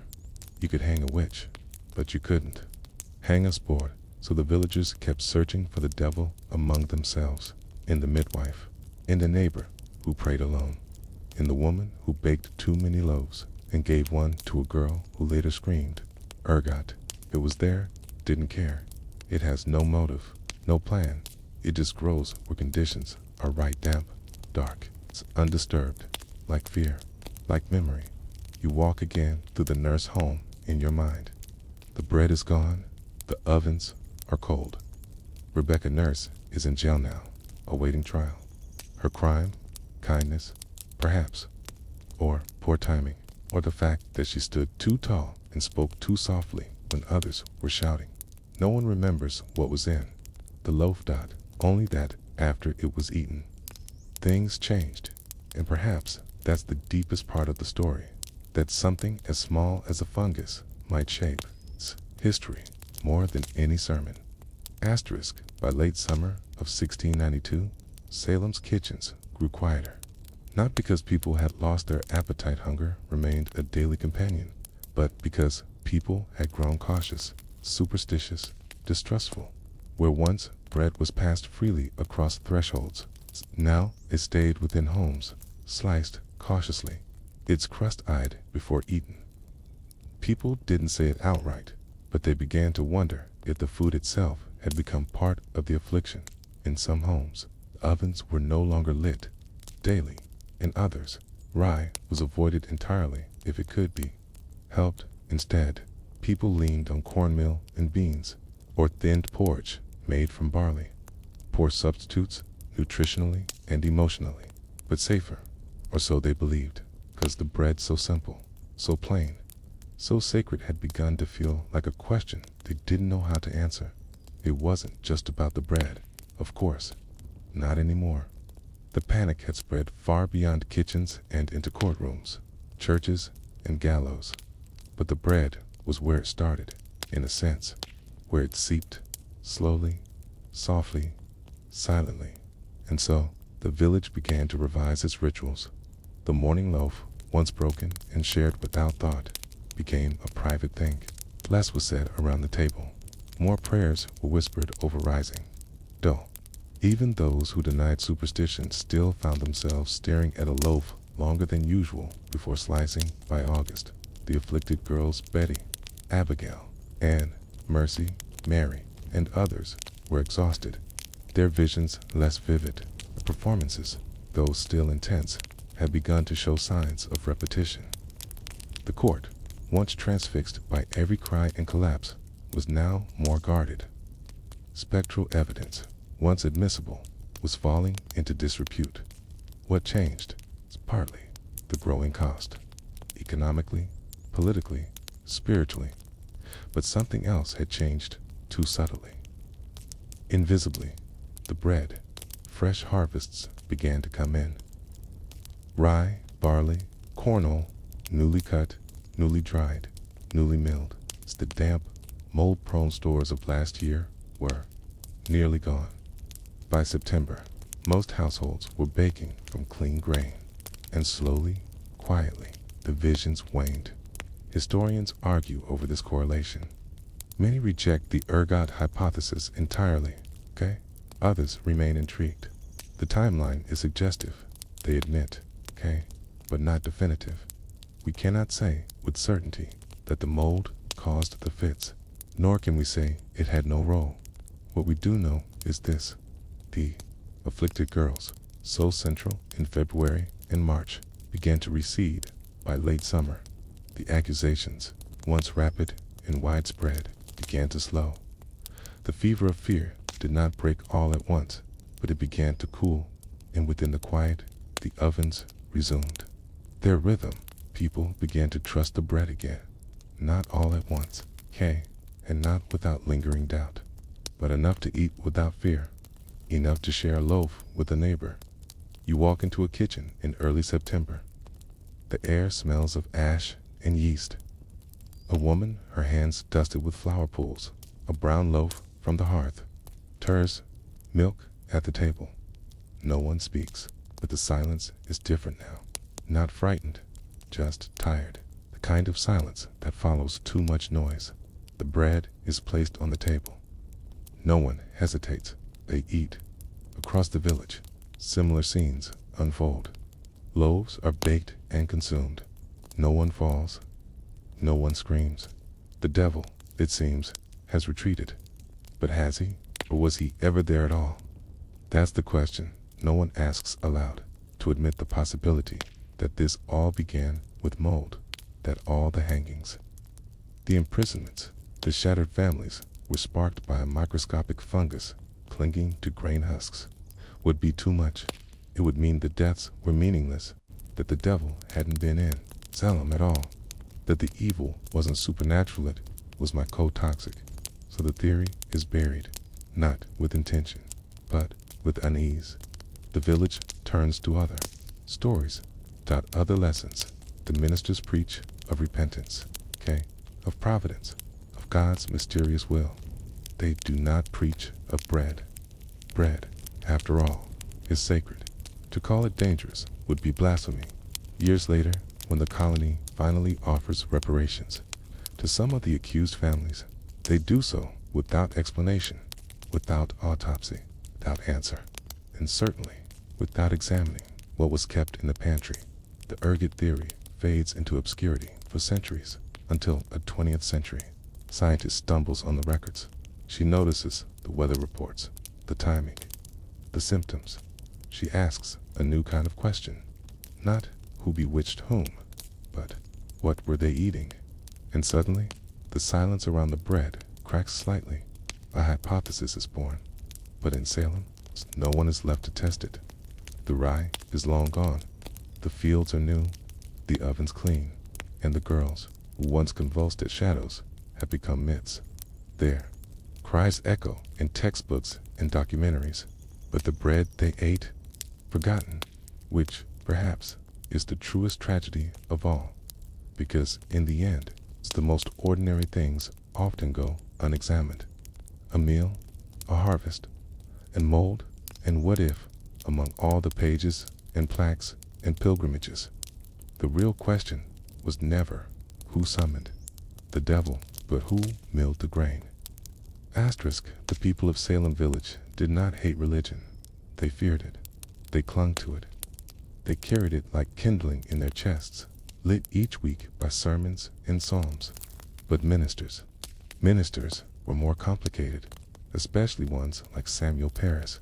When Parris arrived in Salem Village, in 1689, he was not a seasoned clergyman. He had trained first as a merchant in Barbados, tried and failed to make a fortune, and then turned to the pulpit as a second career. His sermons were fiery, full of judgment. He spoke with the sharp cadence of a man who had never quite felt secure.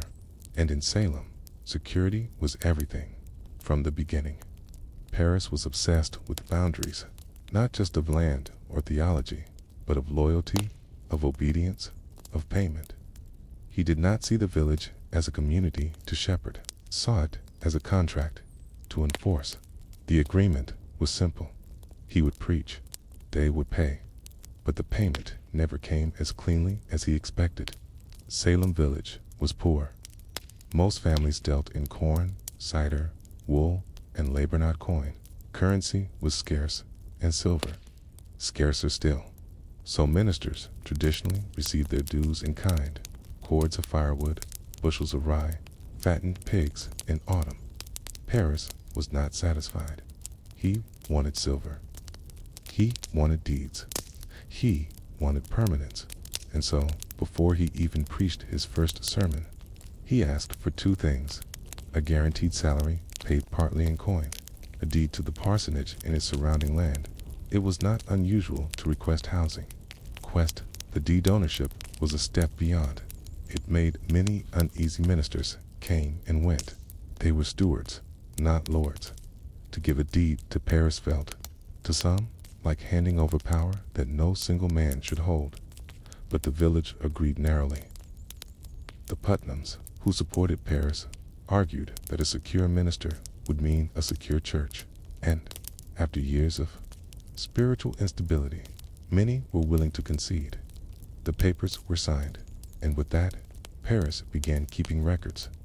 Asterisk, his own kind of scripture, not of sins, but of debts. He wrote names, date, owed amounts.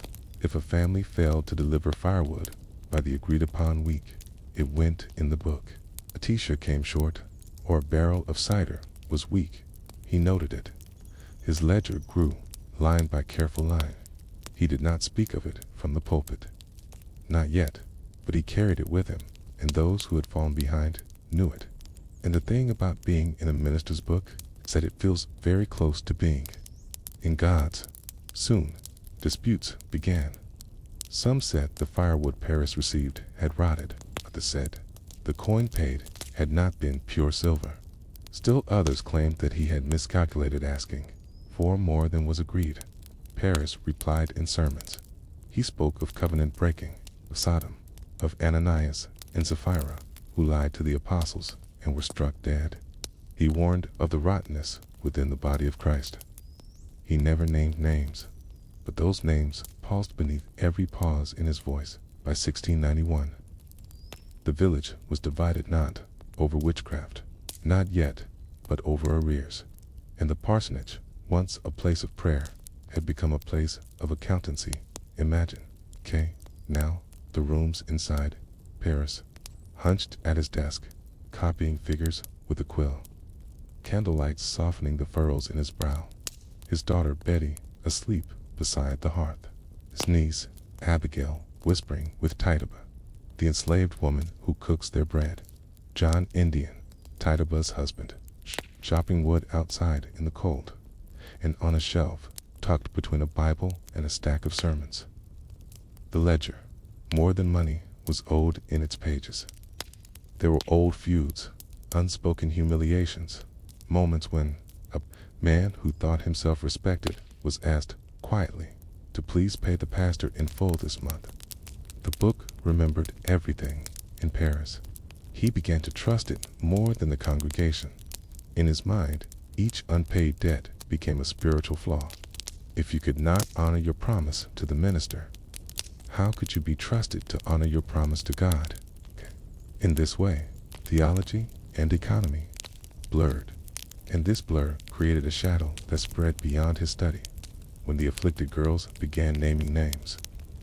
In early 1692, Paris did not suggest names himself, but the names that emerged often came from families in dispute with him.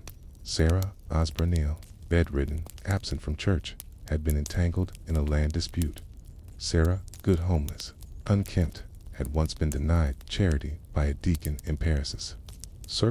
Rebecca Nursebill, by many had questioned the minister's right to the deed itself. Even Martha Corey, Hughes later, had spoken critically of Paris's sermons.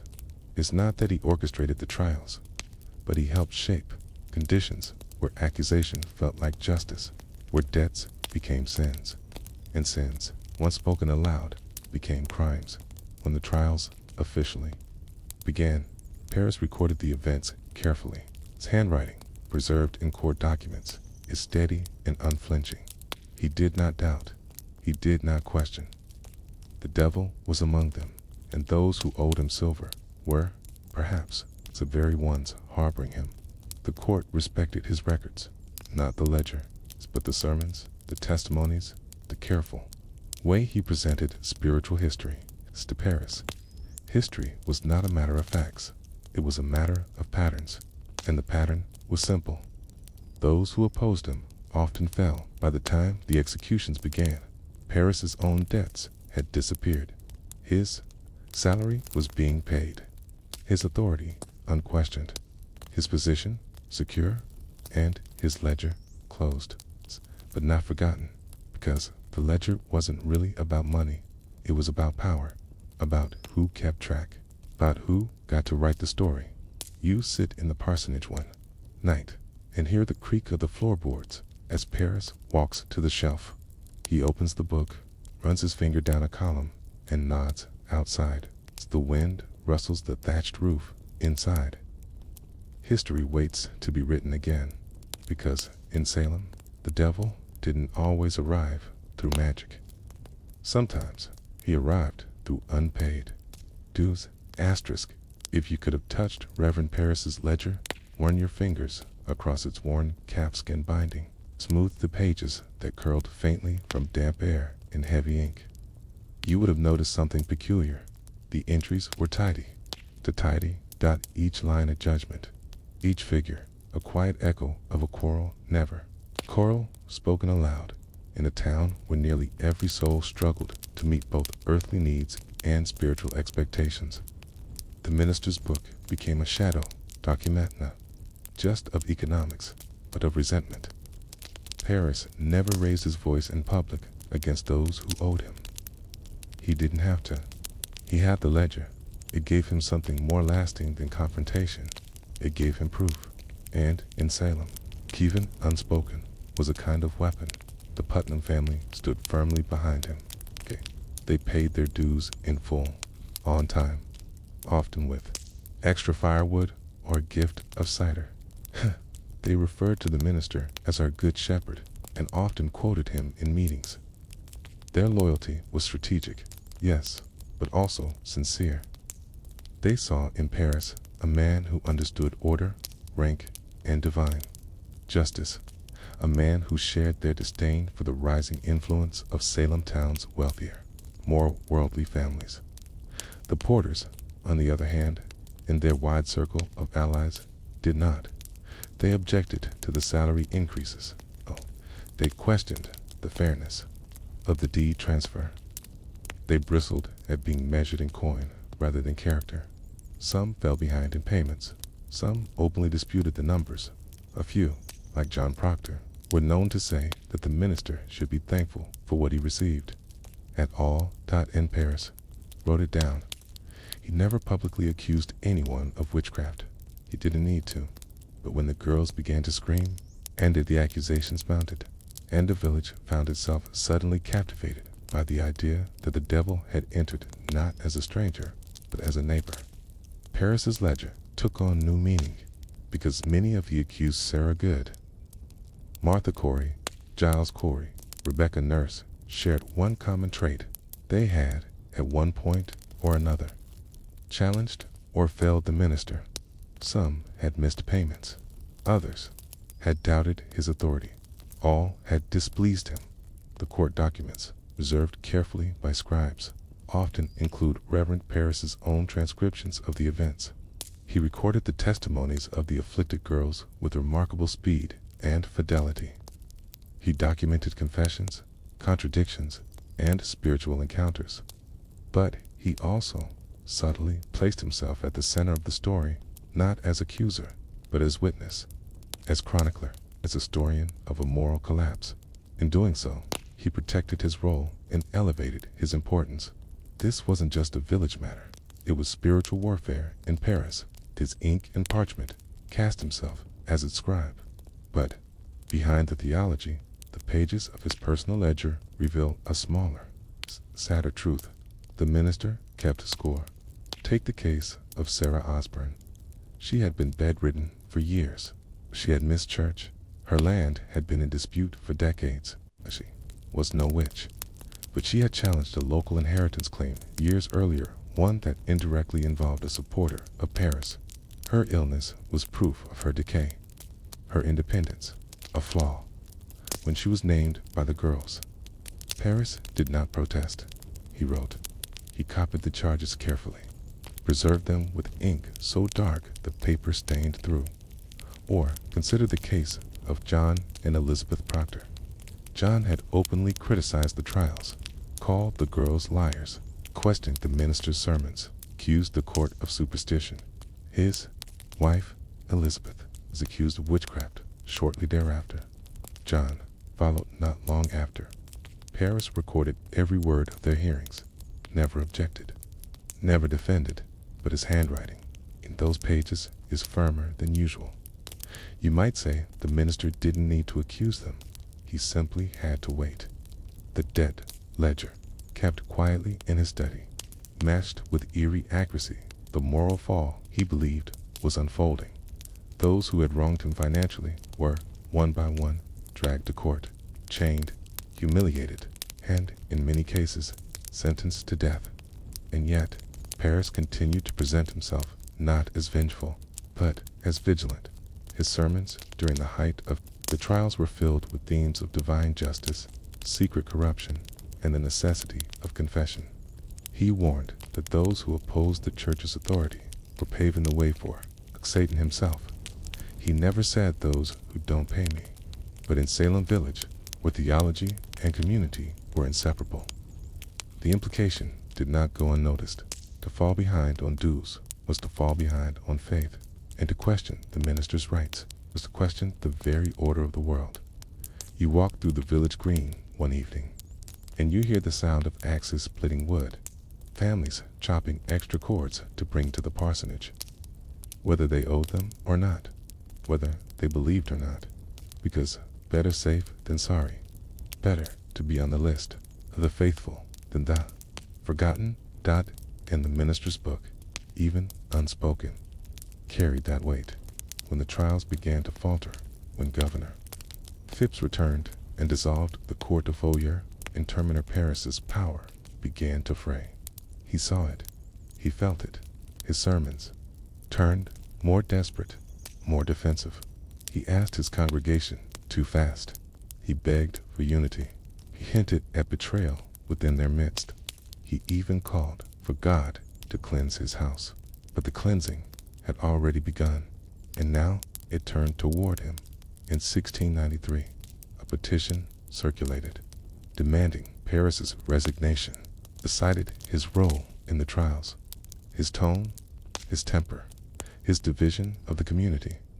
The ledger was never mentioned, but those who signed the petition had seen its consequences. In 1697, Paris finally resigned. He moved from Salem to Concord, then to Dunstable. His name faded from prominence. He died in obscurity in 1720. His ledger, if it survived, was never found.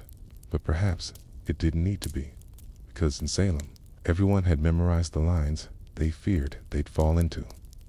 And those lines had already shaped the gallows. No one was hanged for debt, but no one was hanged without it. Asterisk, by the time Samuel Parris left Salem Village in 1697, the soil beneath the meeting house had changed. Not visibly, its stones still gathered, frost in the corners, and the bell still rang for Sunday sermons, but something deeper had settled. The rows of pews, once divided by nothing more than family name and lineage, now held memory like rot in wood grain, and it was Parris who had planted the seed, not through the lash of the tongue or the stroke of the rod, but through numbers, through names, through unspoken but recorded shame. His ledger, the book, by now, had grown thick. Not necessarily with new debts, for many families had gone silent, careful, compliant, but with the weight of what it had caused. Whether intentionally or not, the pattern could no longer be ignored. Those who owed the minister, who had crossed him, questioned him, or paid him late, had suffered. Some were hanged, some imprisoned. Others merely lost their voice, their reputation, their footing in a community that had once welcomed them into the fold. The ledger was never evidence in court. It was never read aloud, but it had done its work nonetheless. And now, in the aftermath, the village faced a reckoning it had no scripture for, because how do you confess to worshiping a minister more than a god? How do you tithe not from faith, but fear? How do you pay back the dead, the accused, those who were executed? Those who survived the jails had families still living in Salem. They came to church, they walked the muddy lanes, they bought grain from the same millers who had once testified against them. The trials had ended, but the debts had not, and not just spiritual ones. Many of the families of the accused still owed the court money for rooms, for board, for chains. That's how it worked. When a person was imprisoned, the family was charged for every day they remained behind bars. Food, straw, bolts for the ankles. Even execution came with a cost often billed after death. In 1711, nearly 20 years after the trials, the Massachusetts colonial government issued a formal reversal of some convictions and granted compensation. But it was meager, a few pounds here, a parcel of land restored there. It didn't erase the ledgers kept in hearts and homes, or the one that had once sat on Parris's desk. You pictured that ledger, now dusty, spine creaking, a long line of names in heavy brown ink. Not all of them died. Not all of them were accused, but each line held attention, a slight, a moment when the minister decided that someone had failed in their duty to him. Did he truly believe that failing him was the same as failing God? Perhaps that's the most disturbing part, because Parris, unlike a common grifter or fraud, wasn't playing a game. He was sincere, rigid, devout. His anger over unpaid dues wasn't petty yet, was theological. He believed the minister was God's representative on earth. To shortchange the parsonage was to shortchange providence. And if those who did so later fell into accusation, well, perhaps it was proof that God kept better records than man in this twisted logic. Parris's ledger became something more than a list.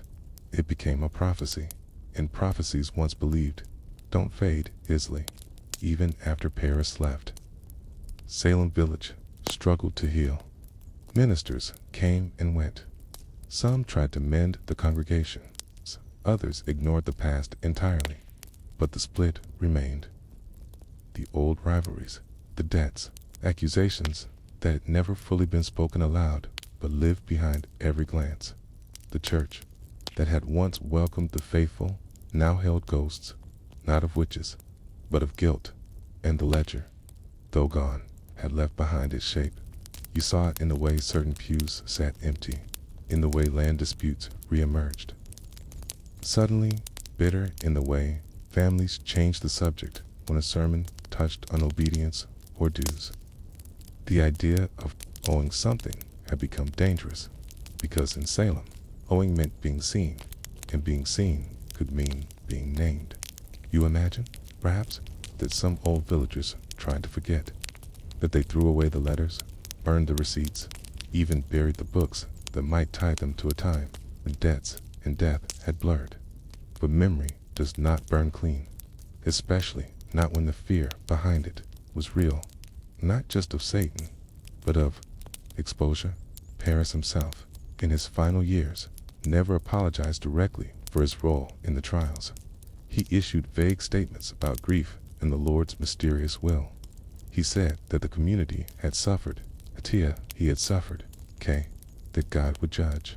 But not once did he confess what the ledger had done. Not once did he acknowledge that his quiet tallying of unpaid firewood and unpaid coin had set a tone hierarchy of worthiness that echoed in the accusations that followed. He died in obscurity, not disgraced, not honored, just forgotten. But his system, his ledgered version of grace, lingered in Salem. Records mattered more than emotions, and the minister, more than anyone, had weaponized that. There is a saying, written years later by a Boston minister trying to explain what happened in 1692. Fear walked the earth, and men gave it names. But not all fear wears a mask or a cloak. Sometimes it wears a number, a total, a missing sack of rye, a half cord of firewood not delivered in October, a coin that never made it to the minister's hand.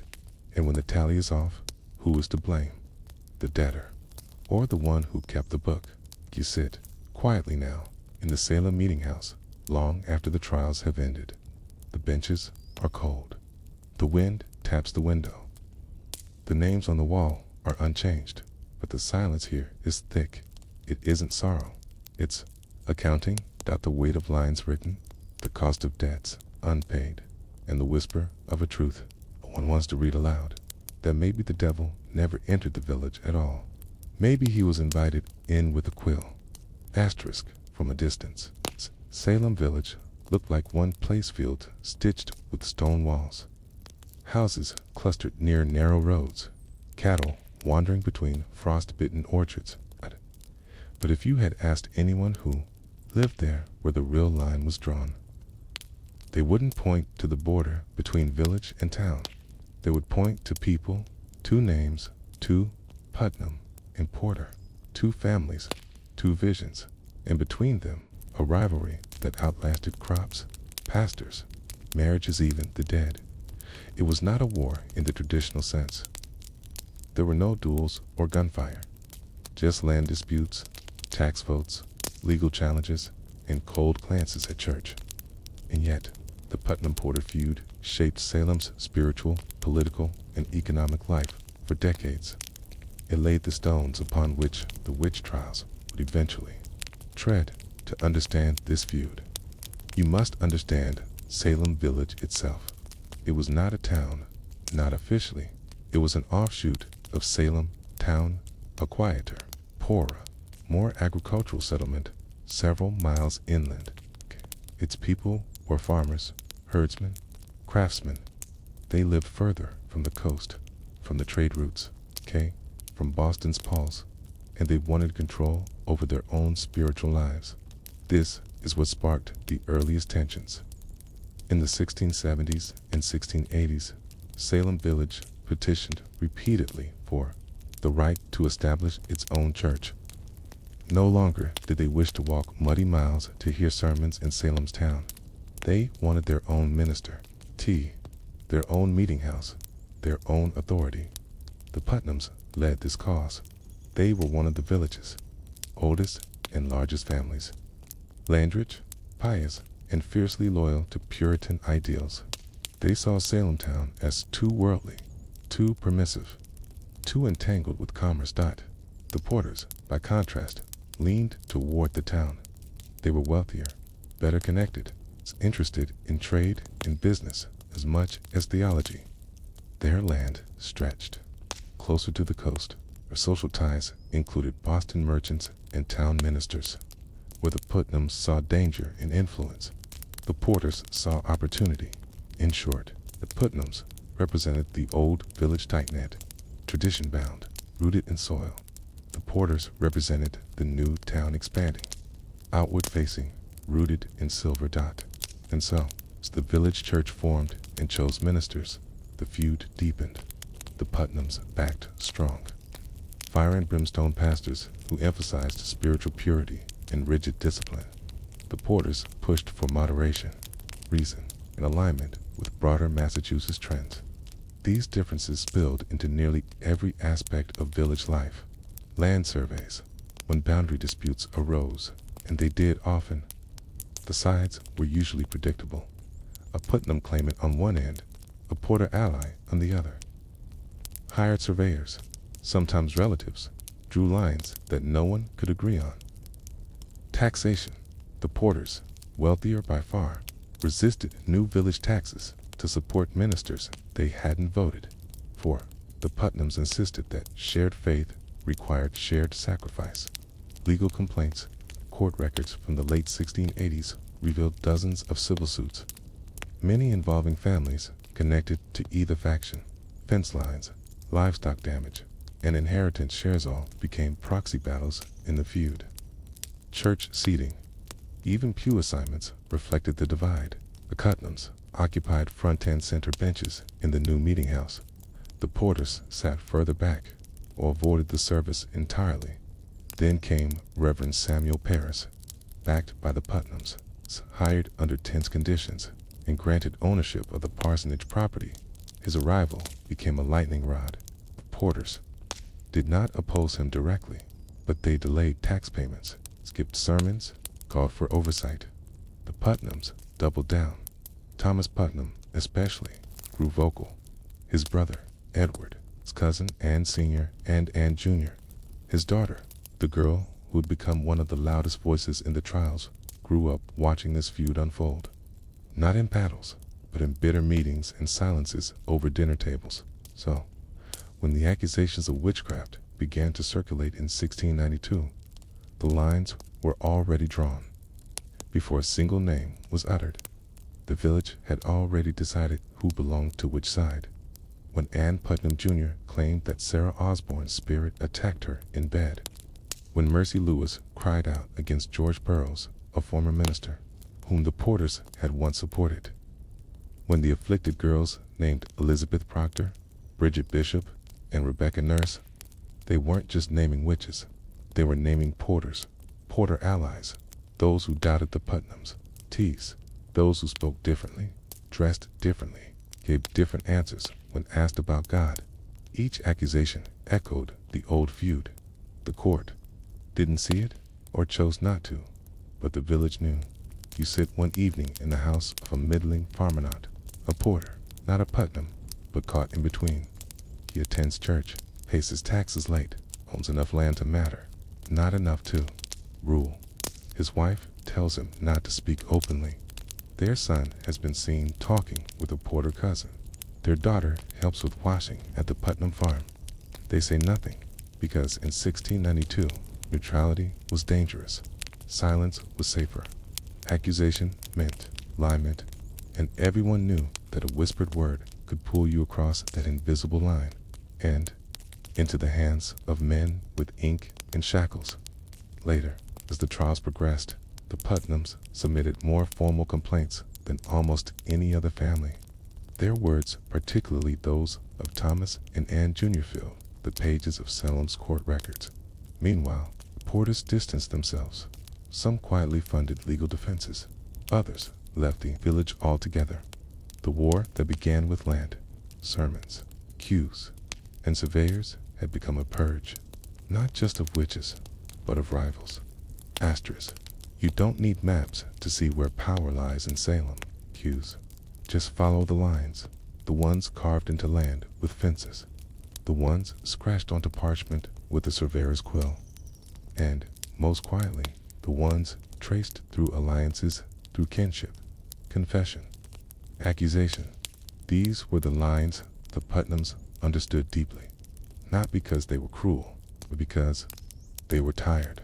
Tired of being ignored, tired of being outvoted in town meetings, tired of watching the Porters grow richer while they held the moral line in a crumbling world. To the Putnams, land was more than property. It was identity, proof of righteousness, a mark of legacy. But the Porters had land too, more of it, and better. Their fields stretched closer to trade roads. Their property attracted outside investment. Some even rented parcels to merchants and craftsmen. They sold timber. They grew surplus grain. They had access to coin, and for the deeply pious Putnams, saw the world as a battlefield between spirit and temptation. This affluence was not just unfair, it was unholy. They didn't always say it outright, but it lived in their glances and in their prayers. So, when Reverend Paris arrived, when the village agreed by a thin, fractious vote to give him both salary and property, the Putnams saw their chance. A minister of their choosing, installed in their part of the village, again supported by their network. They had finally won something. The Porters, of course, did not respond with pitchforks. They responded with delay in payments, delay in attendance, delay in backing the church's decisions. In 1690, when a new tax was levied to support the church's repairs, several families protested. Most were Porter allies. In 1691, when a survey was commissioned to resolve a boundary dispute between a Putnam cousin and a Porter neighbor, the result favored the Porter. The Putnams cried bias. The surveyor was the Porter's brother, -in-law. Each small moment built tension until finally a girl began to scream. And suddenly, a feud found its new language, witchcraft. The first accusations were modest, unassuming, a beggar woman, sickly wife, people on the edges of society. But then came the shift, when Ann Putnam Jr., barely 12, began to accuse more boldly. The names changed. The accused were not strangers anymore. They were neighbors, landowners, churchgoers. They were, often, tied to the Porters. George Burroughs had been a former minister of the village. He had fallen out with the congregation years earlier over payment, over doctrine, over personality. He had moved to Maine, but he still carried ties to town families, including the Porters. Ann Putnam Jr., named M., said he was the devil's general, said she saw his ghost choking her in the night. He was arrested, turned to Salem, tried, and despite his eloquence, despite his education, despite praying perfectly on the scaffold, hanged. Then came John Proctor. He had openly criticized the trials, called the girls frauds, challenged the court. A town-connected man, respected, wealthy, but not deferential. He was named, and his wife, and their servant. Then Giles Corey, then Martha Corey, then Rebecca Nurse, and always the pattern held: those who were skeptical, those who challenged the authority of Paris or the Putnams, those whose land, inheritance, or silence had once stood in the way of a village vote. In each case, someone from the Putnam circle filed a deposition, or gave testimony, or remembered something strange from years ago. You see it most clearly in the case of Rebecca Nurse, an elderly woman, kind, respected, her family large, her reputation spotless, but her land was surrounded by Putnam property, and her family had opposed Paris. She had questioned the salary. She had expressed concern over the tone of recent sermons. When she was accused, the village gasped. When she was convicted, some jurors wept, but the Putnams stood firm. Ann Jr. said Ursa's ghost had tried to force her to sign the Devil's Book, and that was enough. She was hanged. The Porters watched this unfold with growing dread. They could not stop it. To object too loudly was to draw attention, and attention in 1692 was a risk, so they strategized. They gathered funds to defend the accused. They hired lawyers, quietly, discreetly. They signed petitions, carefully worded. Never too forceful, but it wasn't enough, because by then, trials weren't just about belief, they were about land. Land that changed hands when its owner died. Land that became available. Land that might, in the right hands, finally shift the balance. This is not to say the Putnams wanted executions, but they did want justice, and in their minds, justice had always been denied, through town taxes, through boundary surveys, through dismissive sermons from faraway ministers. Now, finally, their voices were heard, and the court listened. That power brief, terrible, intoxicating, became part of the soil. Even after the trials ended, the Putnam-Porter rivalry never truly dissolved. The accusations slowed, the hangings stopped, but the survey lines remained. And behind every property dispute in the years that followed, you could still hear the faint echo of 1692. Not the cries of witches, but the quieter sound of old grudges, kept in ledgers and passed down in pews. And that's the thing about Salem. Its lines were never just drawn in ink. They were drawn in memory. Asterisk, it's years later now. The trees are taller, and the fields have shifted. New fences rise where old ones fell. Children born during the trials are now tending livestock, attending sermons, pairing across family lines that would once have drawn suspicion. But some things, despite the weathering of time, have not changed. The names Putnam, Porter, still spoken in Salem Village with a kind of unconscious tension. Not loud, not bitter, just present. You walk past the meeting house. The structure has been repaired, whitewashed, cleaned of smoke and ash. But inside, the pews hold the memory of where families once sat, where eyes met and did not meet, where, in 1692, the space between belief and rivalry collapsed into something fatal. The Putnam family remains numerous, their land still broad. They, live with the strange burdened descendants of accusers, people of action. Some have softened the family story in letters. Others have admitted guilt. Few, like Ann Putnam Jr., have even stood before the congregation in later years and confessed. Public apology in 1706, delivered in the same meeting house where her words, once condemned, was tearful and bare. It was a great delusion of Satan that deceived me at that sad time. I desired to lie in the dust and earnestly beg forgiveness of God. But no apology changes land deeds, and the Porters. Silence told its own story. They had never organized a defense, never stood in court and yelled, "Liar." Instead, they watched, grieved, paid for defense lawyers when they could, paid for funerals when they had to.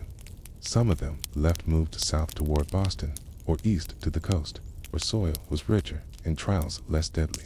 But even their absence lingered. In 1700, a mapmaker commissioned to redraw property lines in Essex County noted, in the margin of a survey near Salem Village, the matter of where Porter Hill begins is still under contention. Lines not agreed upon. It wasn't just stone walls that refused to settle. It was memory. The feud didn't end with the trials, simply changed. Now it played out in property inheritance, in town meeting votes, in who got to sit on committees, who was chosen as deacon, who married into which family, who remained on which tax list, because the lines that divided Salem in 1692 weren't just physical, they were psychological, spiritual, economic. Asterisk, you imagine a village mother in 1702, stirring broth, watching her children play in the field. She knows her family was spared during the trials, not because of innocence, because of silence, because they didn't speak up, because they lived on a corner of land no one envied, no one wanted. She glances toward the Porter farm still, elegant, still prosperous. She remembers, quietly, how close that family came to ruin, and perhaps, just for a moment, she wonders, was it luck, or was it mercy withheld? Then she stirs the pot again. Life goes on. The feud lost its fire, but not its smoke.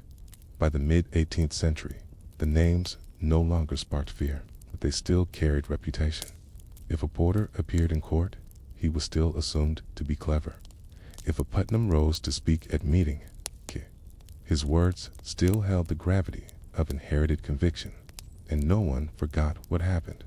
They may not have discussed it openly, but the shadows lingered especially around Gallows Hill, where no one built, even decades later. The land remained open, oddly untouched, as if memory refused to grow over it. There were efforts at reconciliation. Salem town and village moved slowly toward unity. Ministers shifted in tones. New theological movements, like the Great Awakening, pulled focus away from old grudges. But the soil never forgot, and neither did the descendants. In 1855, a historian researching the witch trials interviewed several local families. One elderly farmer, anonymous in the account, told him, "We knew whose side our blood was on. Even if no one says it anymore, the ground still knows." It's an odd phrase, the ground still knows, but it's fitting because the Putnam Porter feud was never about emotion alone. It was about placement, where you sat in church, where your house stood in relation to the river, where your cattle grazed. In winter, where your ancestors drew their lines. When no one was watching, and who kept the records when the witch trials finally ended.